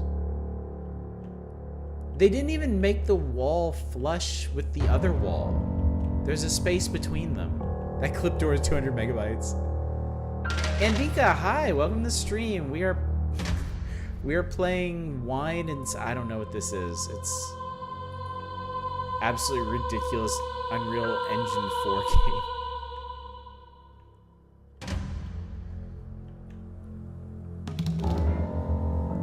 It's a game jam, cut him some slack. Okay, so look, here's the thing. I am willing to cut game jam games a ton of slack, okay? But this is like... You don't have to make a game like this. Like, if you are having trouble getting walls... Andika, thank you for the follow. If you are having trouble just getting walls to attach to each other in your chosen game engine, like, you don't need to be making an entire horror epic in it. Okay? Like, you have to consider your own capabilities when you are making a game, okay? Like, I know it's super appealing to try and... Oh no, the mannequins moved. I know it's super appealing to take like a powerful engine like Unreal 4 and try to make some, like, try to make the next Outlast or whatever, but if you can't get walls to stick together, you're not gonna do that. Like, make this shit in Build. Make this shit in Doom. You know? People still play those mods. Start with what you can do. That's all I'm saying. Like, we've played some games tonight. Can you play Dark Deception? I could. Potentially. Once I get through the rest of the games tonight, I'll consider it. Can I get to that?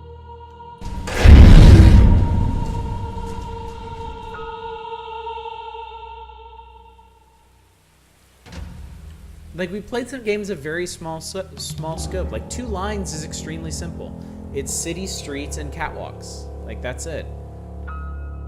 Like, we played a point-and-click adventure that I'm pretty sure was made in, like, AGS. Adventure Game Studio. And it had, like, 5 scenes or something. And that's all it needed. That was all it needed to tell a decent little story. You know? There's no reason to use... Look at this. The bricks aren't even the same size. When you use... There's no transition between the brick and the wallpaper. Like, this is shit that would look bad in the Doom engine. Like, if you're not going to work at that level of detail, there's no reason to use an engine this powerful.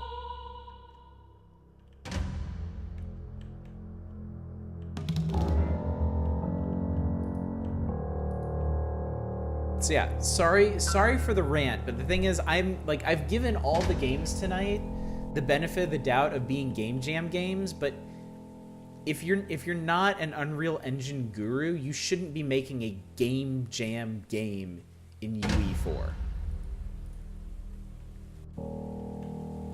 I think also if there's an action-packed FPS game jam, you could maybe forgive the environments for being a bit janky, but right now, yeah, that's the thing. Like indie horror walking sims are about the environment. They're about the atmosphere, and that is going to hinge hugely on the details. Because as people walk through these, they're going to be scrutinizing every little bit of everything. They're going to be staring at all the art on the wall, and they're going to notice when you don't fucking align it with the wall. Like, that just takes you right out of it. Look at this thing here. They took an untextured picture frame and just stretched it beyond all reason. And then put a reflection on it. This is supposed to be a mirror. But look, it's not even at the same fidelity as the small portrait that's clipping into the wall. Yeah, you set me off. This game set me off. It's not your fault. Christ, I find a key. Like, they didn't even get the lighting right. I can barely see anything here.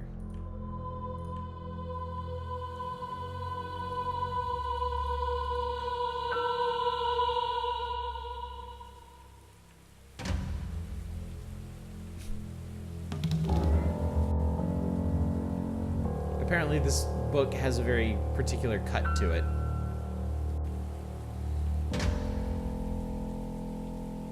Someone call an exorcist, he's got the sterling in him.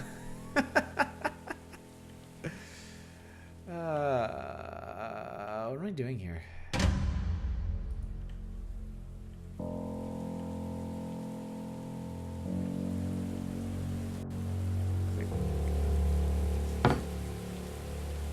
Like, I can't... It's just a normal door, right? Oh my god, I didn't even realize that was a... It's an IKEA bookshelf.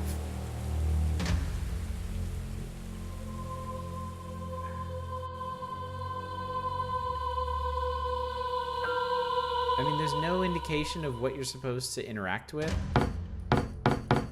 This is... What is this? What the fuck is that? That's some kind of, like, sci-fi... I don't know, man.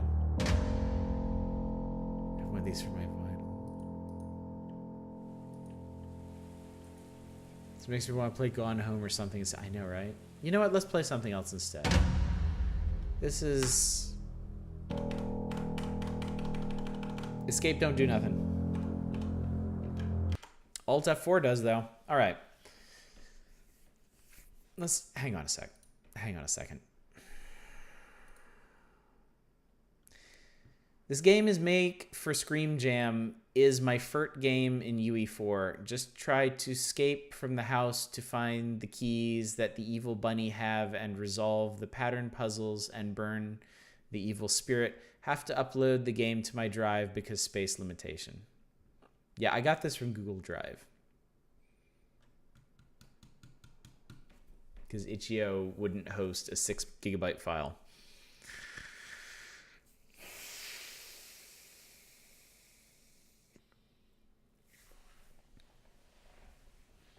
Look.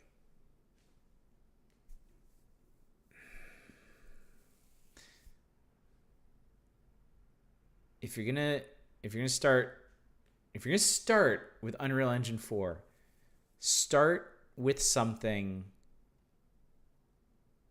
of appropriate scope. Oh, that bloatware install should be fun trying to get rid of. That's the real game. That's the true horror. Like, make an escape the room game. Don't worry about making an entire mansion. Don't worry about making like a bunch of like haunted doors and scary. Make an escape the room game. Make one room. Just a cube. Make a cube, fill it with stuff, and get the details right. Align stuff correctly. Use props that actually look like they belong together. Practice using triggers so that things trigger in a logical pattern.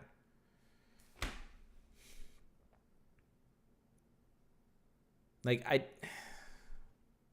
I get why people do this. I get why people try to make these like sprawling epics or like imitate some big release that they've seen before, because they have the concept and in their mind it seems amazing. And they just want to get it out. They want to give it life. But it's not going to go anywhere unless you work within the constraints that you have. Like, constraints can help creativity. They can limit you from making like a giant maze-like mansion that doesn't mean anything and doesn't work right. Like, it can force you to be more creative and really explore your abilities within the capabilities that you have.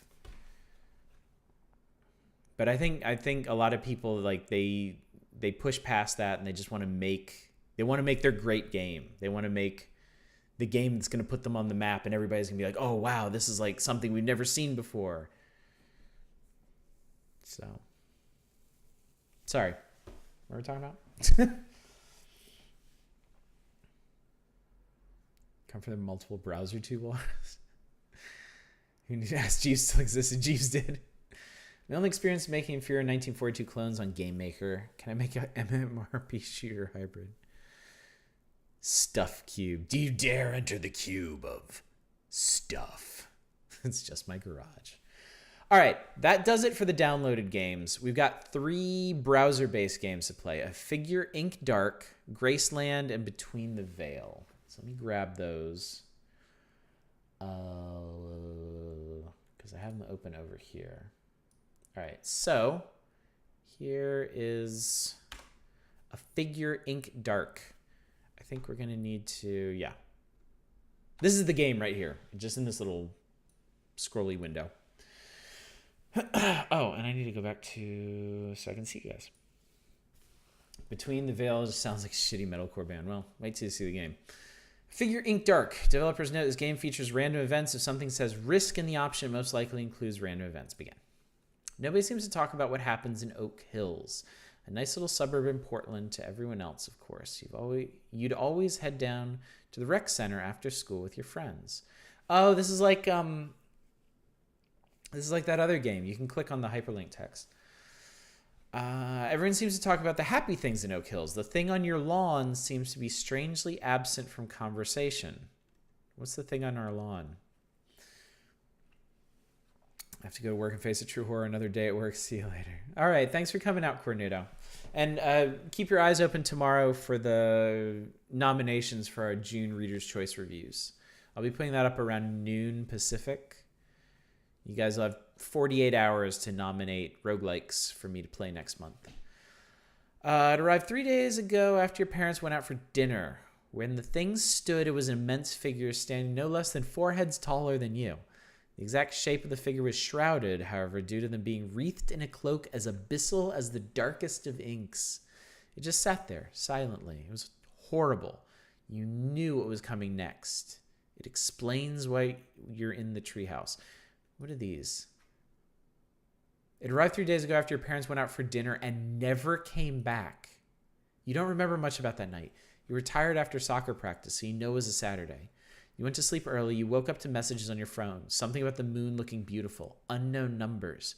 Whatever. Must have been some sort of hack. It had to be. Right?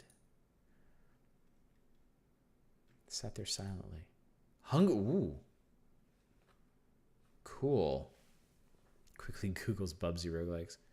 Hey, Hieronymus. Oh my god, you've missed so much. You've missed some quirky games. You've missed some simple games. You haven't really missed any scary games. I got chilled once. One game got to me a bit. You missed a hell of a rant, if I do say so myself. I got on a soapbox. And now we're playing some browser games.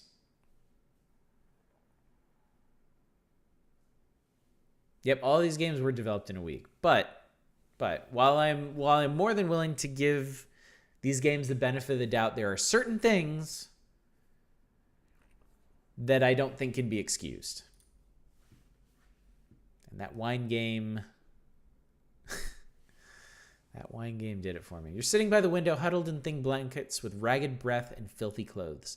The long scratch marks on your leg, hidden behind torn pants, were beginning to scab over. Your eyes sting from lack of sleep. The hole in your gut grows every passing second without food. Your throat feels like a desert made of sandpaper. Ouch. The icy grip of both death and sleep feel like a rapidly closing fist around you, squeezing shallower breaths out of you each time you exhale. The thing can't climb, you know that much. This is no way to live, but it might just be how you die. You need to leave soon. Look around the treehouse like the figures start running. Empty cans, torn packaging, empty water bottles. Your eyes settle on slingshot, the one that your mother always warned you about playing with. She was always so worried about you losing an eye with it. You've got more to lose now. The wallet, the one that's old, fraying at the seams, and has less money in it than there are boats in the sky? Well, it makes more sense than boots, I suppose. I got my stuff box. I think I twisted something in my sciatic nerve on my right side. Oh, dude. I hate to hear that. Hope it goes away. It's pretty bad. The knife, the one that sits on the window frame, glinting in the moonlight. A hint of menace on its blade. Your father gave you this. You need to travel light. You can only take 2 things. We're going to take the knife. It glints malevolently in the moonlight. And the, and the slingshot. You pick up the slingshot, hefting it in your hands. You could put an eye out with this thing. Good. Leave. Sitting by the window. Look at the figure. The figure stands silently, their eyes insignificant specks of light in a dark void bored deeply into yours. The edge of your vision pulses and trembles, a soft ebbing of the world to remind you of how quickly it can fall apart. Your eyes, feeling like they are beginning to boil in your skull, drift down to the space where they stand. The grass is withered and dried. It shifts its weight every so often. You can see the deep char it has left where it stands. You can taste the cold in your bones. It feels like looking away would be better for your health. All right, we start running. Your mind begins to race, just like you planned to. Could you really do this? You'll have to find out. You'll need to move quick. Most critically, you'll have to not die. There are a few ways you can leave the treehouse. You can climb down the ladder, which is slow and obvious but safe. You could try something riskier. You could climb out the back window, leaving a pretty harsh drop below you. It'd take the thing longer to notice you were gone. Aw, thank you for the bits, Cragger. And we will all send good vibes Hieronymus's way. Yeah, hopefully it'll be gone in a day or two.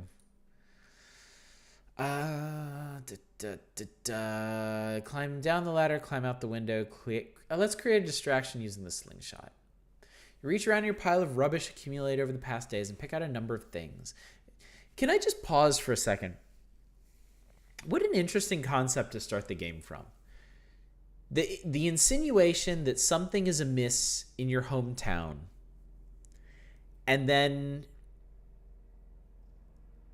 it's not really slow, it's not really gradual, but the game just kind of drops to you that your parents went out for dinner and never returned.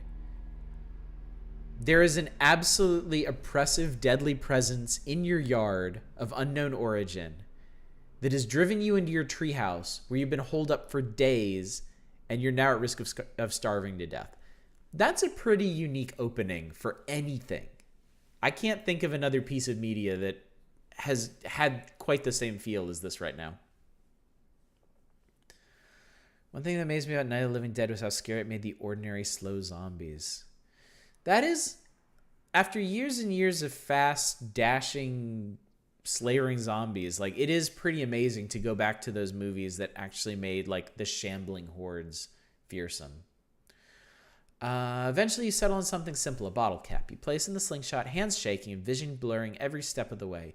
You draw back and aim at your mailbox. You let loose a shot. The figure looks. You scamper down the ladder, setting your feet on the ground for the first time in days. We're going to run down the street. You sprint down the street lamp-lit lane, the sounds of your shoes hitting the pavement echoing down the empty street. You can feel your shoes, old and worn, rubbing against your feet. The lights that guide your path flicker wildly, and the wind grows colder. The figure is following you. Your eyes settle on two things: the bus stop and a nearby house. The lights are on. You know the bus schedule enough to know it should be here any minute. Wow. Huh. Both of these sound insanely risky. I'm going to try the bus stop because that's absolutely absurd. You run, it's late, but something you keeps hoping. You arrive at the stop and you can feel the figure closing in. No bus. Wait. Your heart pounds, your mind shakes, the world is spinning, the figure's close. Oh God, it's close. Then you see the lights. Then you see the bus rounding the corner. You feel the approach of the figure slow, maybe even stopping. Worst of all, you can feel the cold air on your neck, like your own ragged breaths, just a moment longer. The bus arrives. It all falls away. You finally awaken from your nightmare, if only for a moment. The door opens and the bus driver holds out his hand for the few coins you need to escape this place you can't pay. You beg and plead. The old man behind the wheel looks at you tiredly before closing the doors without so much as a sorry, kid.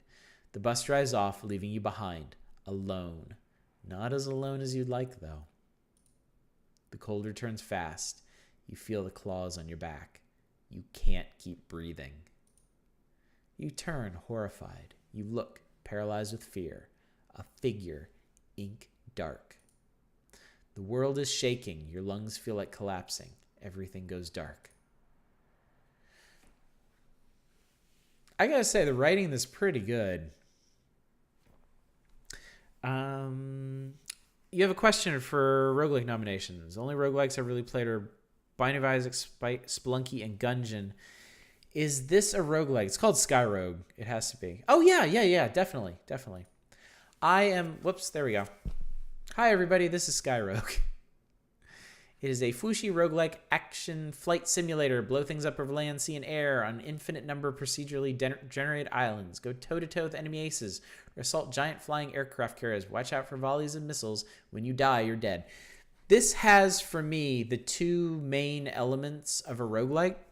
Procedural generation, which means every time you play it, it's going to be substantially different. And permadeath. When you die, you have to start over with a new randomly generated whatever. I am also not particularly picky about my definition of roguelike. So if something even loosely purports to be a roguelike or a roguelite, I will accept it.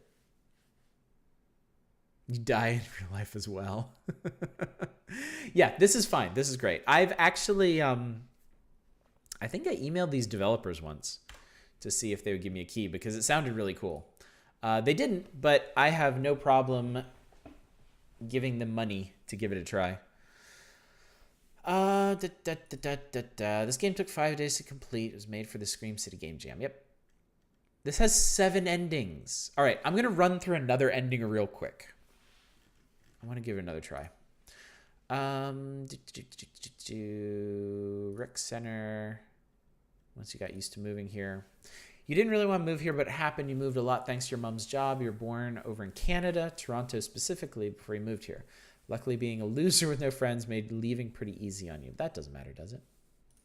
Oh, God, you're not interrupting the stream. This is kind of, since we're doing the whole game jam thing, I felt more like this is kind of like a Let's Chatting stream. Let's Chatting. I really said that. Like a Just Chatting stream anyway. Because, I mean, there was one game that was actually pretty substantial that I punched out of early.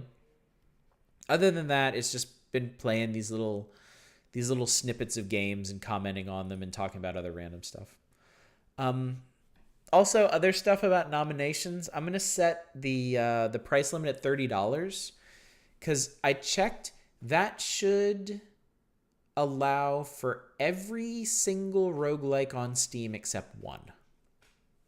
And I'm not particularly interested in playing that one. So, and I'm also not gonna do. I'm not dealing with the Epic Game Store, so don't bother nominating Hades. I'm not gonna do it. Sorry, but they fucked up too bad. So I guess we have to go with the thing on our lawn. Which one? Okay, fine. Whoop. This is my Steam group if you want to join. All right, so how am I gonna find this? Games, popular tags. This is the true horror. Searching the Steam store for anything. Where are you? Not Roguelite. I want Roguelike. I must have gone past it. There's Roguelite. There it is, Roguelike. Okay. 687 roguelikes on Steam. Fission Superstar X just came out. We're going to play that on Friday. FYI. Along with maybe some other stuff I got a hold of. Okay, so these are roguelikes, games, 588.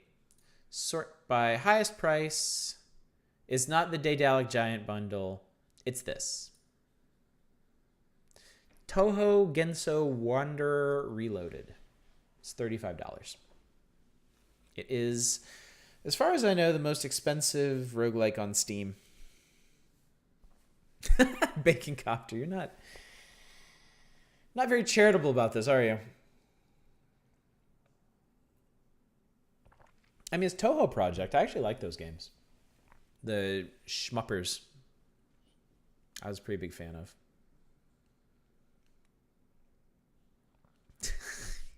Bacon Copter. Look how cute they are. Just adorable little... Actually, you know what? Never mind. So anyway, I'm not doing that one. Don't nominate it. But anything else? Any other roguelikes, roguelites? They don't even need to be tagged roguelike or light. If they just pretend to be roguelikes, I'll give it a try. Shmuppers. It's shmups. Shmups. Let's just start running. Let's go for it. I'm gonna climb down the ladder. You breathe deeply, setting your lack of a plan in motion. I like the way they use this hyperlink text. Is Domina a roguelike? Is Transformice a roguelike? If you can make the case for it, I'll play it. I'll allow it. I mean, I'm pretty flexible on these anyway. As fast as you can, you flee down the ladder and begin to take off, but as you do, a small problem presents itself. The figure, wreathed in darkness, begins to move closer, slowly, methodically, hungrily. It doesn't step upon rapid inspection, but instead seems to drag its feet. The feet that are gnarled and graying like rancid meat. The figure seems lighter than air. We're going to go for the tree line this time. You sprint past fences and hedges, panic racing in every bone in your body. In the moonlight, the trees look like wicked claws reaching down to pull you away. I just realized. The world feels wrong here. It's too late to go back. The figure is following you. Transformize is definitely not a roguelike. Okay. Good thing we've got you to police this, also. The figure's following you. You see lights ahead. Breaking the dark embrace the trees have strangled you in. Car lights. You can hear something in the back of your mind, almost like a dull horn building slowly. We're going to risk the car. You approach the car, painted the color of rust. The headlights are blinding. There's nobody here. The windshield seems damaged. Could you drive? You aren't supposed to get your license for a few more months, but this isn't exactly a normal situation. We drive. You climb in, getting ready to start the car. A small yet critical thought crosses your mind. You don't have the keys. The figure nears the car, and you can finally get a good look at it. The crooked smile with pearl white teeth. The face that seems to warp in on itself before exploding violently outwards. What you thought was clothing seems to be leathery skin brimming with lights like the galaxy. The door is ripped open. Screams echo through the trees. Your organs fail you quickly. They never find your body. Wow. So we got ending 2 and ending 5. You can't keep breathing in a car with no keys. This is cool. I think just the quality of the writing holds this one up. I'm pretty impressed with this, actually. I'm conflicted because I want to nominate Skyrogue and Domina. Make a deal with somebody, Hieronymus. We normally only get like 4 to 6 nominations. Find somebody in chat who doesn't normally nominate things and make one of them do it. Is Full Metal Alchemist Brotherhood of Roguelike. Oh my god. Okay. We got 2 more games to get through. We got 15 minutes. We can do this. Graceland. Let's drag Graceland over here. This is another textual game with illustrations created for the Scream City Jam of April 2019. Here we go. This must be... Oh, these aren't hyperlinked. I wonder if there's some kind... If they're just doing it with HTML or if there's some kind of like pseudo game engine that does that.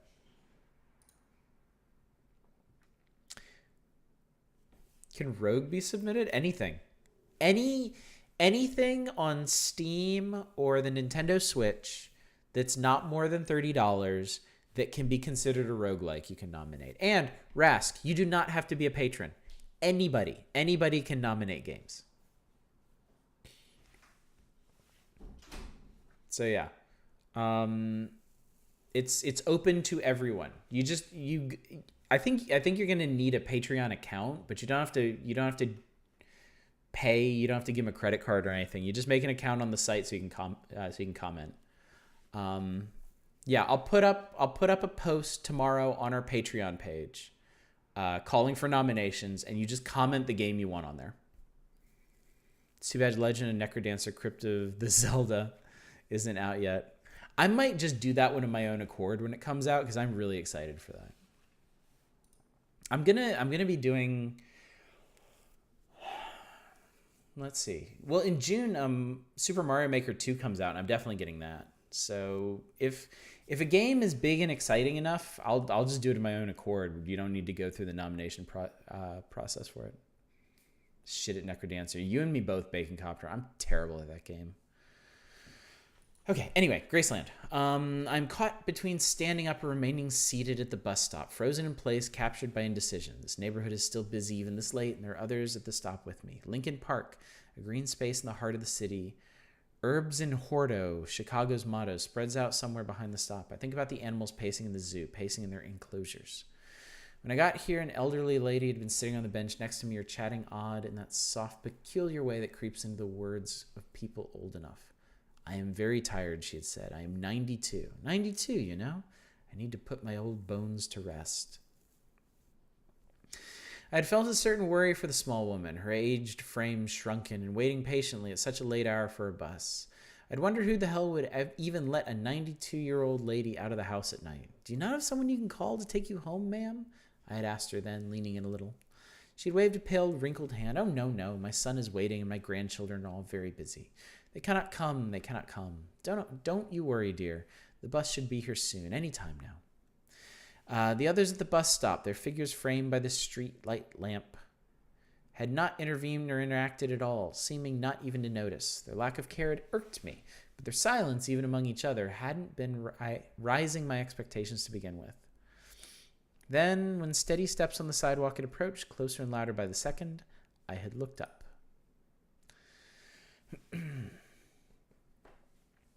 Yeah, nominations for the June Reader's Choice Reviews will open tomorrow, right around noon Pacific, which is almost exactly 12 hours from now. So yeah, just keep an eye out for that. But yeah, I'll announce it on Discord. I'll put on my Twitter. I'll mention our Steam group. So all the links below right now to all our stuff. There's a lot of ways that you can keep up with the stuff that I'm doing. If you just check the website, I'm gonna have a page up on there that links to the nomination stuff. So a figure wearing jeans and an oversized sweatshirt had approached the bench. Their hands, I had noticed, were hidden in the pockets, the face under the hood pulled up against the chill of early October. At once the elderly lady had stood, her slight weight leaning on her walking cane, and left her seat to the stranger. Alarmed, if not downright astounded, that the stranger had accepted her offer, I had moved as if to let the poor old woman sit again and rest. She waved a gnarled hand at me. Oh, no. Oh, dear. No, no. See, the bus is coming. So here I remain, hanging in the balance between getting on my feet and staying where I am, perplexed and indecisive. Ma'am, I say very gently, there's no bus coming yet. Please do sit. I sigh and stand up. Ma'am, really, I insist. Now next to her, my hand hovers over her shoulder, frail, and there's no bus coming.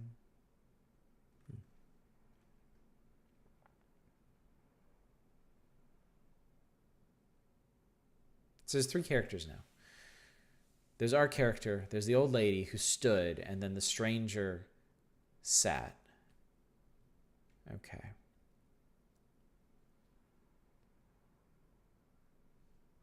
I glance towards the street, thronging with cars, then decide to sit back down. Dinner in the bar after were fun but exhausting. This isn't my business. It's just safer if I do not get involved. Nah.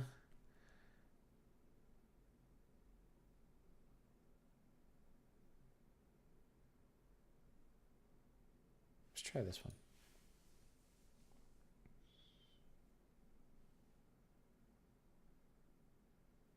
Yeah, Domina does have a really cool soundtrack, doesn't it? I've heard a lot of people talk about it.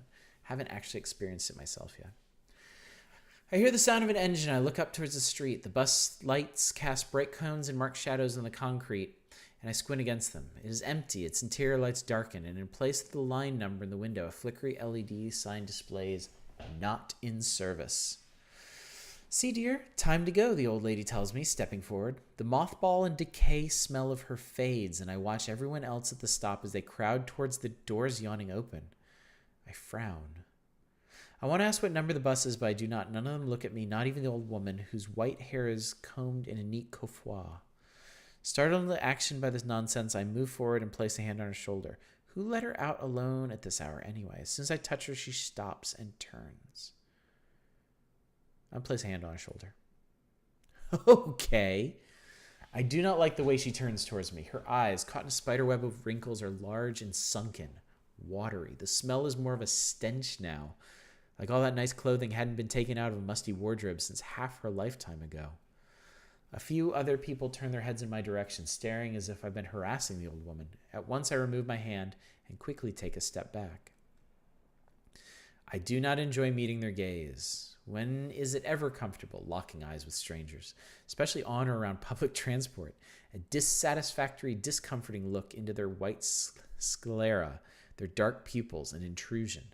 Now it's worse. It's not just the awkwardness of so many taking the time to turn and look at me before they get onto the bus one by one.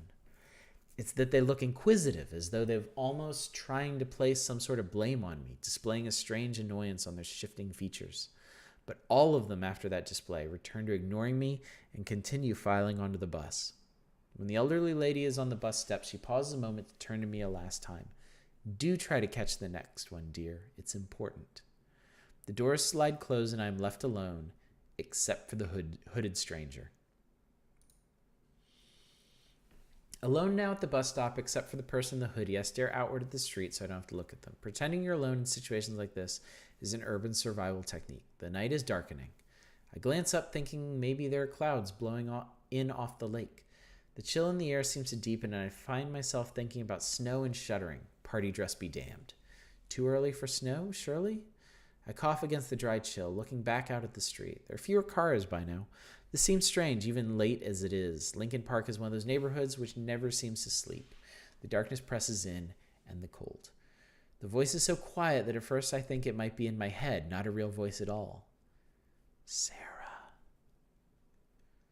I glance sidelong at the figure beside me. Their hands are still in the deep pocket of the black hoodie, and the hood itself is so deep I can't see their face at all. I try to peek under it, but I see nothing. Still, I have the sense that they're looking at me. Excuse me? I ask finally. You're Sarah, says the person, aren't you? I shudder, leaning slightly back away from them. I'm sorry, do I even know you? We crossed paths briefly at Jim's party in college. That was years ago now, but Jim's party is not one I'm going to easily forget. Not after half the party got roofied by a couple of frat boys who'd spiked the juice, thinking it improved their chances. They'd ended up arrested, and I ended up as sick as hell. That kind of slurring stupor is not something I recommend to anyone, nor an experience I ever wish to repeat. I frown at them, still unable to recall the voice or see their face. If I met you there, I say carefully, then I really don't recall you. That evening wasn't a good time for anyone. There was another occasion when Julia's fiancé was in the hospital, and you went to her during the night. I gape at them. How do they know about Julia? Do I have a stalker? I jump to my feet. It's the Brett Kavanaugh simulator game. Gross. Then, blissfully and yet so suddenly, the 151 is pulling over by the stop. The bus stops, hissing like a mechanical serpent as it lowers its doors. And its doors fold out to take on passengers. This one is lit up inside. I can see the silhouettes of other people already slumping in some of the seats. The LED sign comfortingly reads my line number in gold lights. Behind me, I hear the person in the hood stand up, and I turn without meaning to, looking at them. Somehow, the streetlights still don't penetrate under the shadow of the hood. I can't see even a wet gleam of eye. My own plastic CTA card is clutched in my chill fingers as I watch the stranger,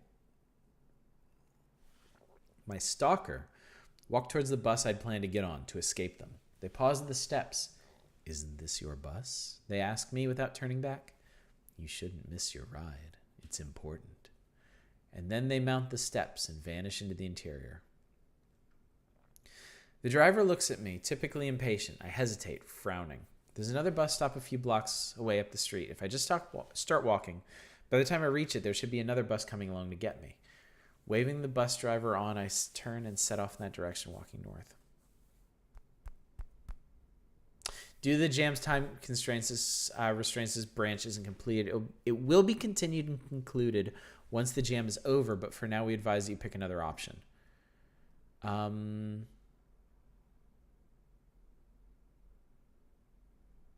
The 151 looks empty enough that surely I won't have to sit anywhere near the stranger, I think. I'm cold and a little freaked out, and I just want to get home, so I decide to just climb onto the bus.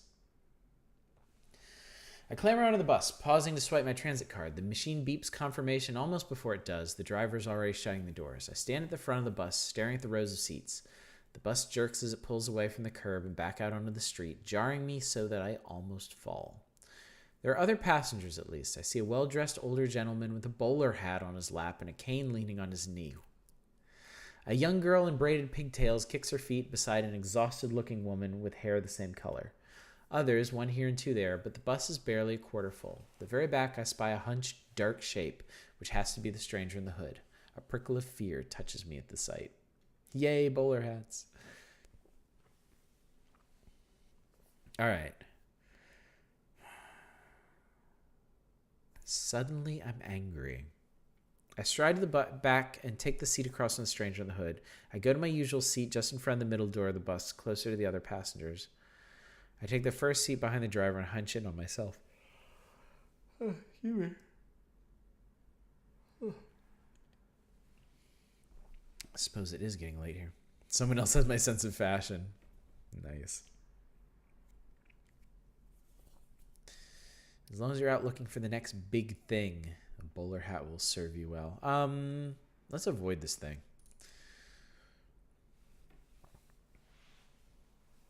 Sit with my bag in my lap, clutching it for some sense of stability or security, staring out the window. I watch the city lights pass, but can't quite lose myself in their constellation like usual. Their dark clouds scudding through the sky, driven by a strong wind. Typical Chicago weather for this time of year. I shiver, imagining snow. Hello. The voice is light and high, and I turn, seeing the little girl in her braids standing beside me. Hi, I say, smiling tentatively. Are you going home too? The child asked me. I'm going home. My ma says we go to the lake. She said it'd be safe.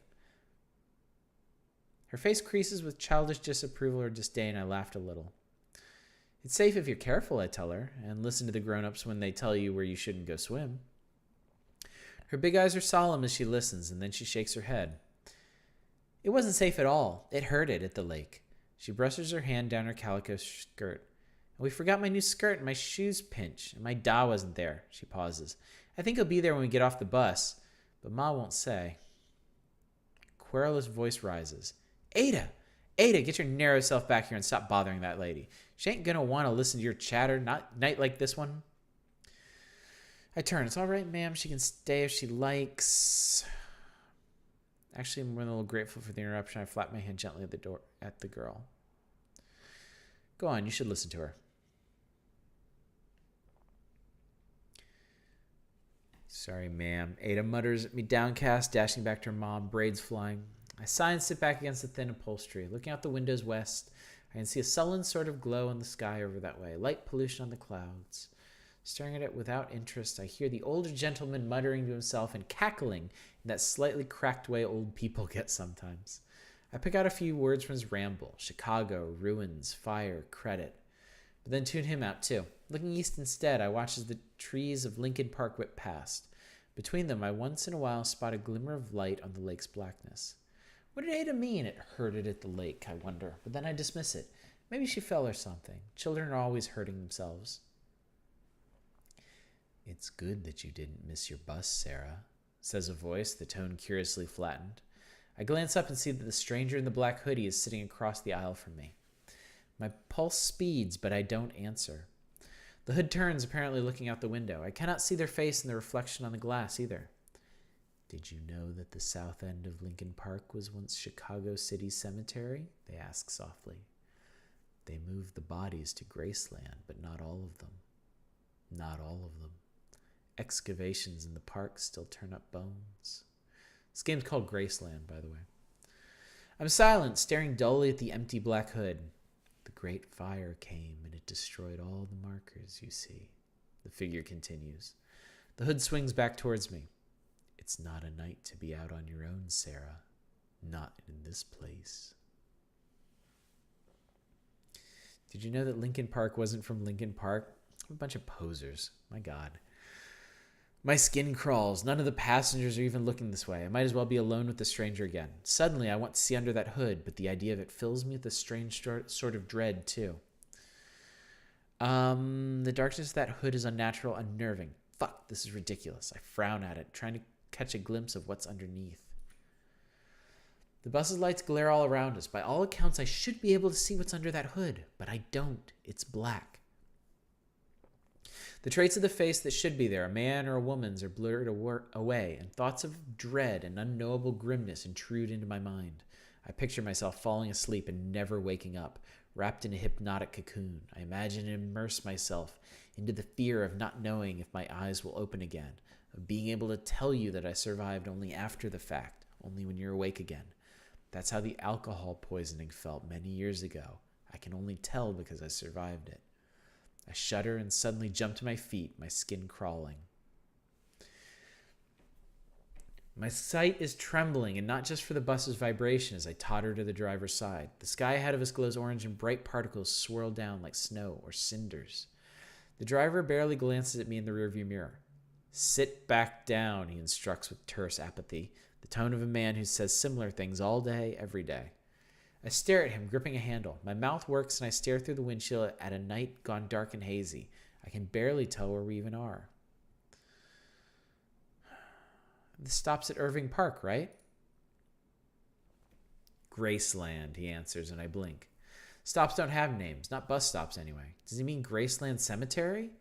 It is right by my stop, a little way west on Irving Park. Frustrated and annoyed, I sit, keeping myself rigidly awake this time. I press my palms against my lids. In the dark of it, I see flakes dance, not unlike what danced outside the window. The old man is chuckling to himself behind me. The hooded person across the corridor remains silent and motionless. The girl is crying now, asking again and again if Papa will be there too. The wind is hissing, the bus is hissing, and I want to be home. I want to be home really badly. My chest is tight, and then the bus stops. Only when the forward motion ends do I realize it hasn't stopped sooner at any of the innumerable other stops on the route. My eyes fly open. The driver levers the doors open. It's my stop, no matter what he calls it. I'm almost home. I just have to get there. Every other passenger has risen too. Every one of them, including the figure in the black hoodie. I have to wait in line to file off, even though I'm at the front. Somehow, the hooded stranger is right at the fore, like he's leading the rest of us. I step down into the wind-whipped night. Ending 2, home. The wind is up, blowing fiercely out of the southwest. It buffets me as I turn right into it and start walking west on Irving Park, keeping the image of my apartment bright in my mind like a beacon lit in the night. I just want to get home. I just have to get home. I hunch my shoulders, hands shoved in my pockets against the chill. And I'm glad it is a chill for the first time. The fire, it was but a glow, city pollution. Just a glow. I'm aware that I'm not alone on the street. There are others around me, trudging along, intent on their own destinations. The passengers from the bus all seem to be going the same way as I am, but there are others out too. More than seems usual for this time of night. Determined not to get distracted, I just keep my eyes forward and go on walking into the wind, putting one foot in front of the other. Pausing at the corner, I glance up, realizing I'm standing at the entrance to Graceland. I've been walking its southern border this whole time, of course, a brick and metal wall looming at my right shoulder. But now, here I am at the gateway itself. It's open. It's never open this time of night. I stand there and stare through it at the rows of graves. It's actually a very pleasant place to walk by daylight, green and quiet. I think of the one famous statue, Eternal Silence it's called. A tall hooded person, head slightly bent. There's a piece of folklore which says if you meet its eyes, you see a vision of your own death. Just about everyone I know has looked at it, but so far as I know, no one saw anything other than blank metal features. There's a hint of movement inside the cemetery. Squinting into the darkness, I see a hooded figure about 20 yards inside, facing me. It can't be the statue, that's further in. A superstitious chill touches my spine when I realize it's the person in the hoodie. They're looking right at me. Someone pauses beside me and I blink as her rank odor waters my eyes. It's the first old woman from the bus stop. I am somehow unsurprised. Go on home, dearie, she says. This isn't for you. And then she turns and walks into Graceland. My eyes are fixed on the figure, the silent hooded thing which has been with me all this night, leading me inevitably right to this point. Graceland's gates are open, though they shouldn't be. The figure is waiting. I flip up my middle finger and turn away. My apartment building is only a couple blocks further along, and I'm sure Julia will still be awake. A light will still be burning in the window to lead me home. Huh, okay. So that's Graceland. Yes, she did just flip off death. There are multiple paths for 3 different endings, and apparently they're going to keep working on this one, but it seems like it's a pretty familiar story. Person gets caught up in the procession of the dead, whether it be a bus or a train or a boat or just a road. And they come to that slow realization that everyone around them is dead, going on to their final reward. The writing in it was really good. I liked it quite a bit.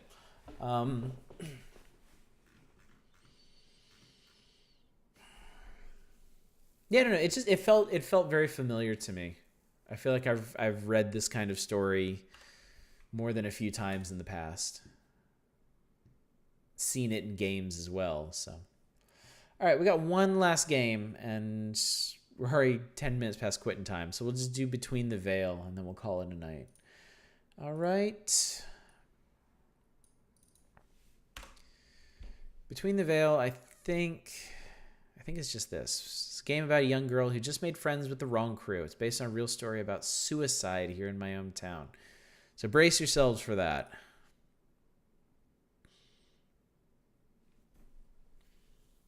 This would be better rendered in UE4. That's loud. That's right. Sorry, guys. Hopefully I caught that before I blew you out. That's right. I turned the volume up so we could hear that one text game. I guess we were hanging on to life, and in this ending we recovered from a coma or something. I'd have to see the other endings, but I think it's just one of those where like a mortal ends up among the dead. Just clerical error or whatever, because the old lady was telling her, you know, this isn't for you. The story is totally a Twilight Zone episode, maybe even multiple episodes, yeah. I pressed a button. This game is set on a real town, Marcia, in the state of Rio de Janeiro, Brazil. It's also based on real events that happened around 2004 to 2008 in the city. By base, that's all that is. We are not retelling the real story, but we are using events that happened back there to tell a good story. Real life, people, names, and roles are pure fiction or not. The This is Marcia, a beautiful city in the Rio de Janeiro coast. It's famous for the lagoon, mountains, and beach, all in one place. And it's famous for being a traditional Catholic city, as all small towns are in Brazil. This music is great. Recently, though, it's changed. Neo-paganism infected the young, and witchcraft became the norm among them, specifically among the rockers. Of course, it's almost always unharmful and just an expression of religiousness. Almost. Among them, there were this crew, a bunch of guys who really touched the dark side of the arcane arts. This is a story about them and about Patricia, our little girl, who just became friends with these guys. Bunch of spelling mistakes in this, but I'm not going to hold it against them. Another night in this fucking town. At least today we had that little party by the lake. I promised the guys I'd meet them at the square and we would move to Jacaroa for the luau. Anna, Carlos, Jonathan, and Roberta will all be there, the whole gang. Oh, true, they asked me to take the cigs. I believe I hid them in my bag so Mom can't catch them. There's a Nirvana poster. Wait, I know these. There's Nirvana, Green Day. What is that top one? I don't know the top two.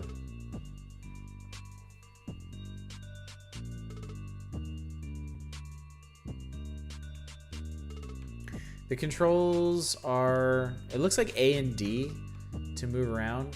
Q to pick stuff up. E to get through the text. There they are, now to move on and meet the gang. I hope I have not kept them waiting. Whoa. Evanescence in Linkin Park. How appropriate. Square.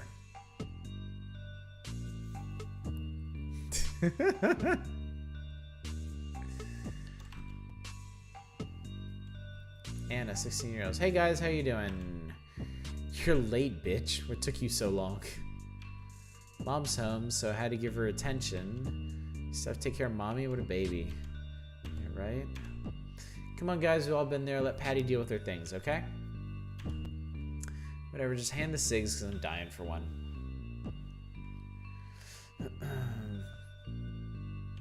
There you go. Thank you, lady.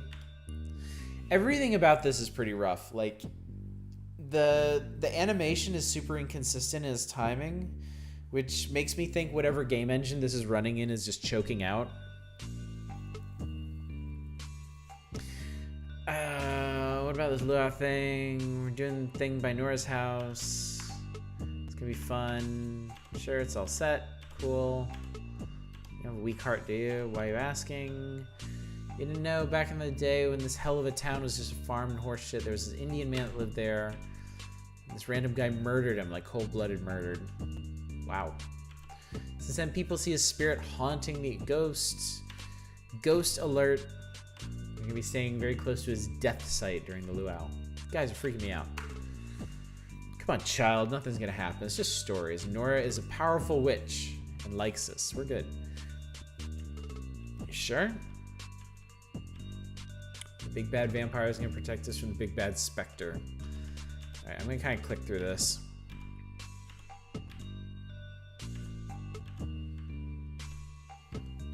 Nora's picking us up. Car's kind of full. You have to walk. Wow, fuck you guys.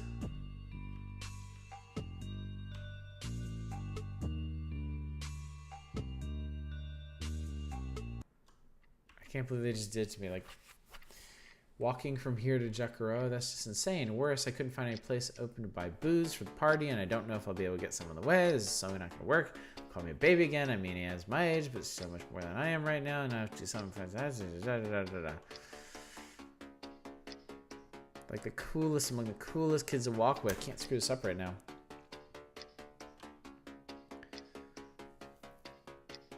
Yeah, I really feel like this should be running faster than it is. It's so chunky. It's like Church of Satan or something. Who puts a potted plant on the roof? Oh, cool. This is perfect. This is exactly what we needed. This is a sacrifice for a deity called Exu. They're said to guide people's path. It's not wise to steal from them, or maybe they'll lead me path to my doom. But booze and cigarettes are common offering alongside blood sacrifices and other food stuff. Sorry, whoever you are, but I'm not letting this opportunity pass. Thank you for your booze and cigs. Bless me on my path. We just stole from a god. Probably not the best idea. It does run like an old DOS game.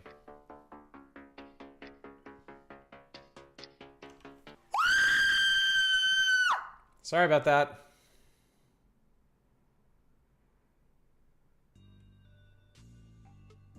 And this is how it ended for Patricia. Living in a small town like Marcia was going to be easy and happy if she didn't want to hang out with the wrong crew. Friendship is complicated, they say. Teenage life is complicated, they say. The media noticed this as suicide, yet something we do know is they're watching us from the dark corners of the world, from the shivering down to your spine. What? What?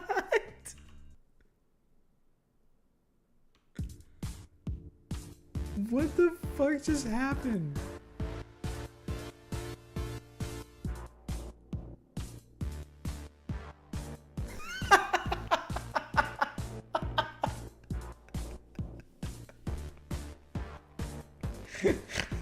Maybe snort, god damn it.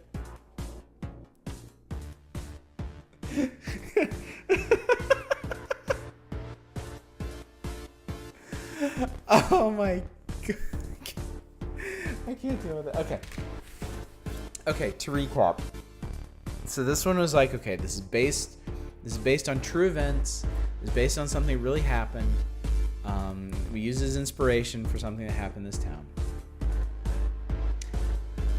So he plays Patricia, a rebellious 16-year-old who's gonna have a party by the lake with her friends, right? So she gets some cigarettes, she brings them to her friends, she's like, let's go. And they're like, oh, okay, but the place we're going is haunted. Also, we don't have enough room in the car for all of us, so you have to walk and also get some more booze and cigs on the way. So she starts walking, she finds a little shrine, she takes the liquor, and then she is ritualistically beheaded and sacrificed by adherents of Cthulhu. Like, that shit came out of nowhere. Yeah, the credits are gonna be longer than the game. Yeah, apparently the Brazilians did. So, like, the game warned that it was about suicide. They dropped a hint about a haunting, about a ghost, and then we were sacrificed to a cosmic horror off screen. Like, what the fuck? Like, pacing. Is that where Bolsonaro came from? Almost makes too much sense. We actually did sit all the way through the credits. Isn't that amazing? Is he gonna do anything? No, probably not. Love how they're all just sitting around puffing away. All right. That's it. We did it. That was Scream City Game Jam. We checked out everything. So yeah, I would say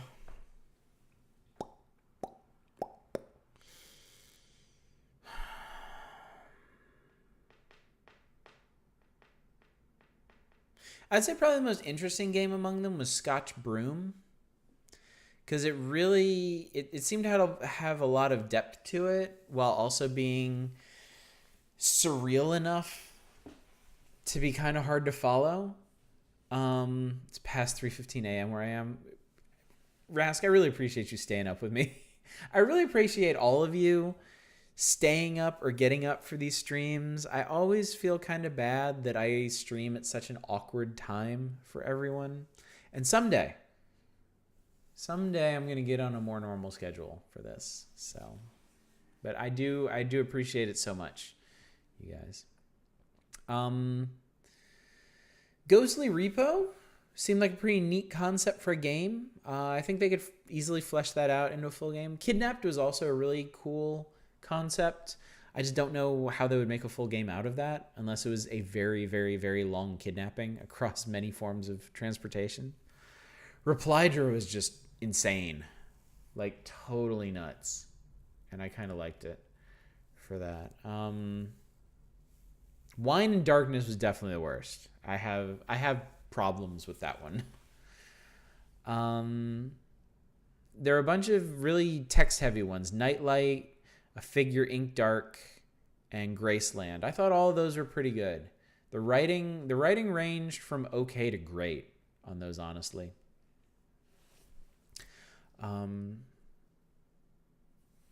I liked Obsession well enough. It was kind of a silly story, but I thought it was presented well. Two Lines had neat atmosphere, but that was about it. I already forgot what 3 a.m. was. Oh, right. Fucking fire guy. Yeah, 3 a.m. and Wine and Darkness. And Between the Veil were all quite disappointing. And I couldn't get Ill Omen to work, unfortunately. But that one, this one, Ill Omen, I think, is actually more of a dungeon crawler. Oh, you can see it. You can see the animation there. Yeah. It's like a dungeon crawler. So maybe y'all can get to work. I don't know. But yeah. All right, friends. We did it. We're done. That was Scream City. I got to say, I wanted to do this because I love looking at game jams. And also, I've kind of been missing doing horror. I've liked a lot of the games we've been playing recently. And I mean, like a bunch of the roguelikes we've been playing have been really fun. But I think I've been away from horror for too long. Like it is kind of a cornerstone of what I review. So we're going to start up with it again after my vacation in July. We'll keep on with roguelike stuff through June, through the review series. And then I'm going to be on vacation for the first 2 weeks of July. When I get back, we're going to start the Spooktober stuff, and we're going to go hard on that. Might actually double up on them. I'm thinking about a couple things regarding that. We'll talk about that more in the future. Anyway, tomorrow, about 12 hours from now, I'll be opening up nominations for the June Reader's Choice reviews. So be prepared to comment what you want, what roguelikes you want me to play on Patreon. Friday, I'm probably going to do a write-up of Scream City. I don't really have any other games that I'm deep enough into to review right now.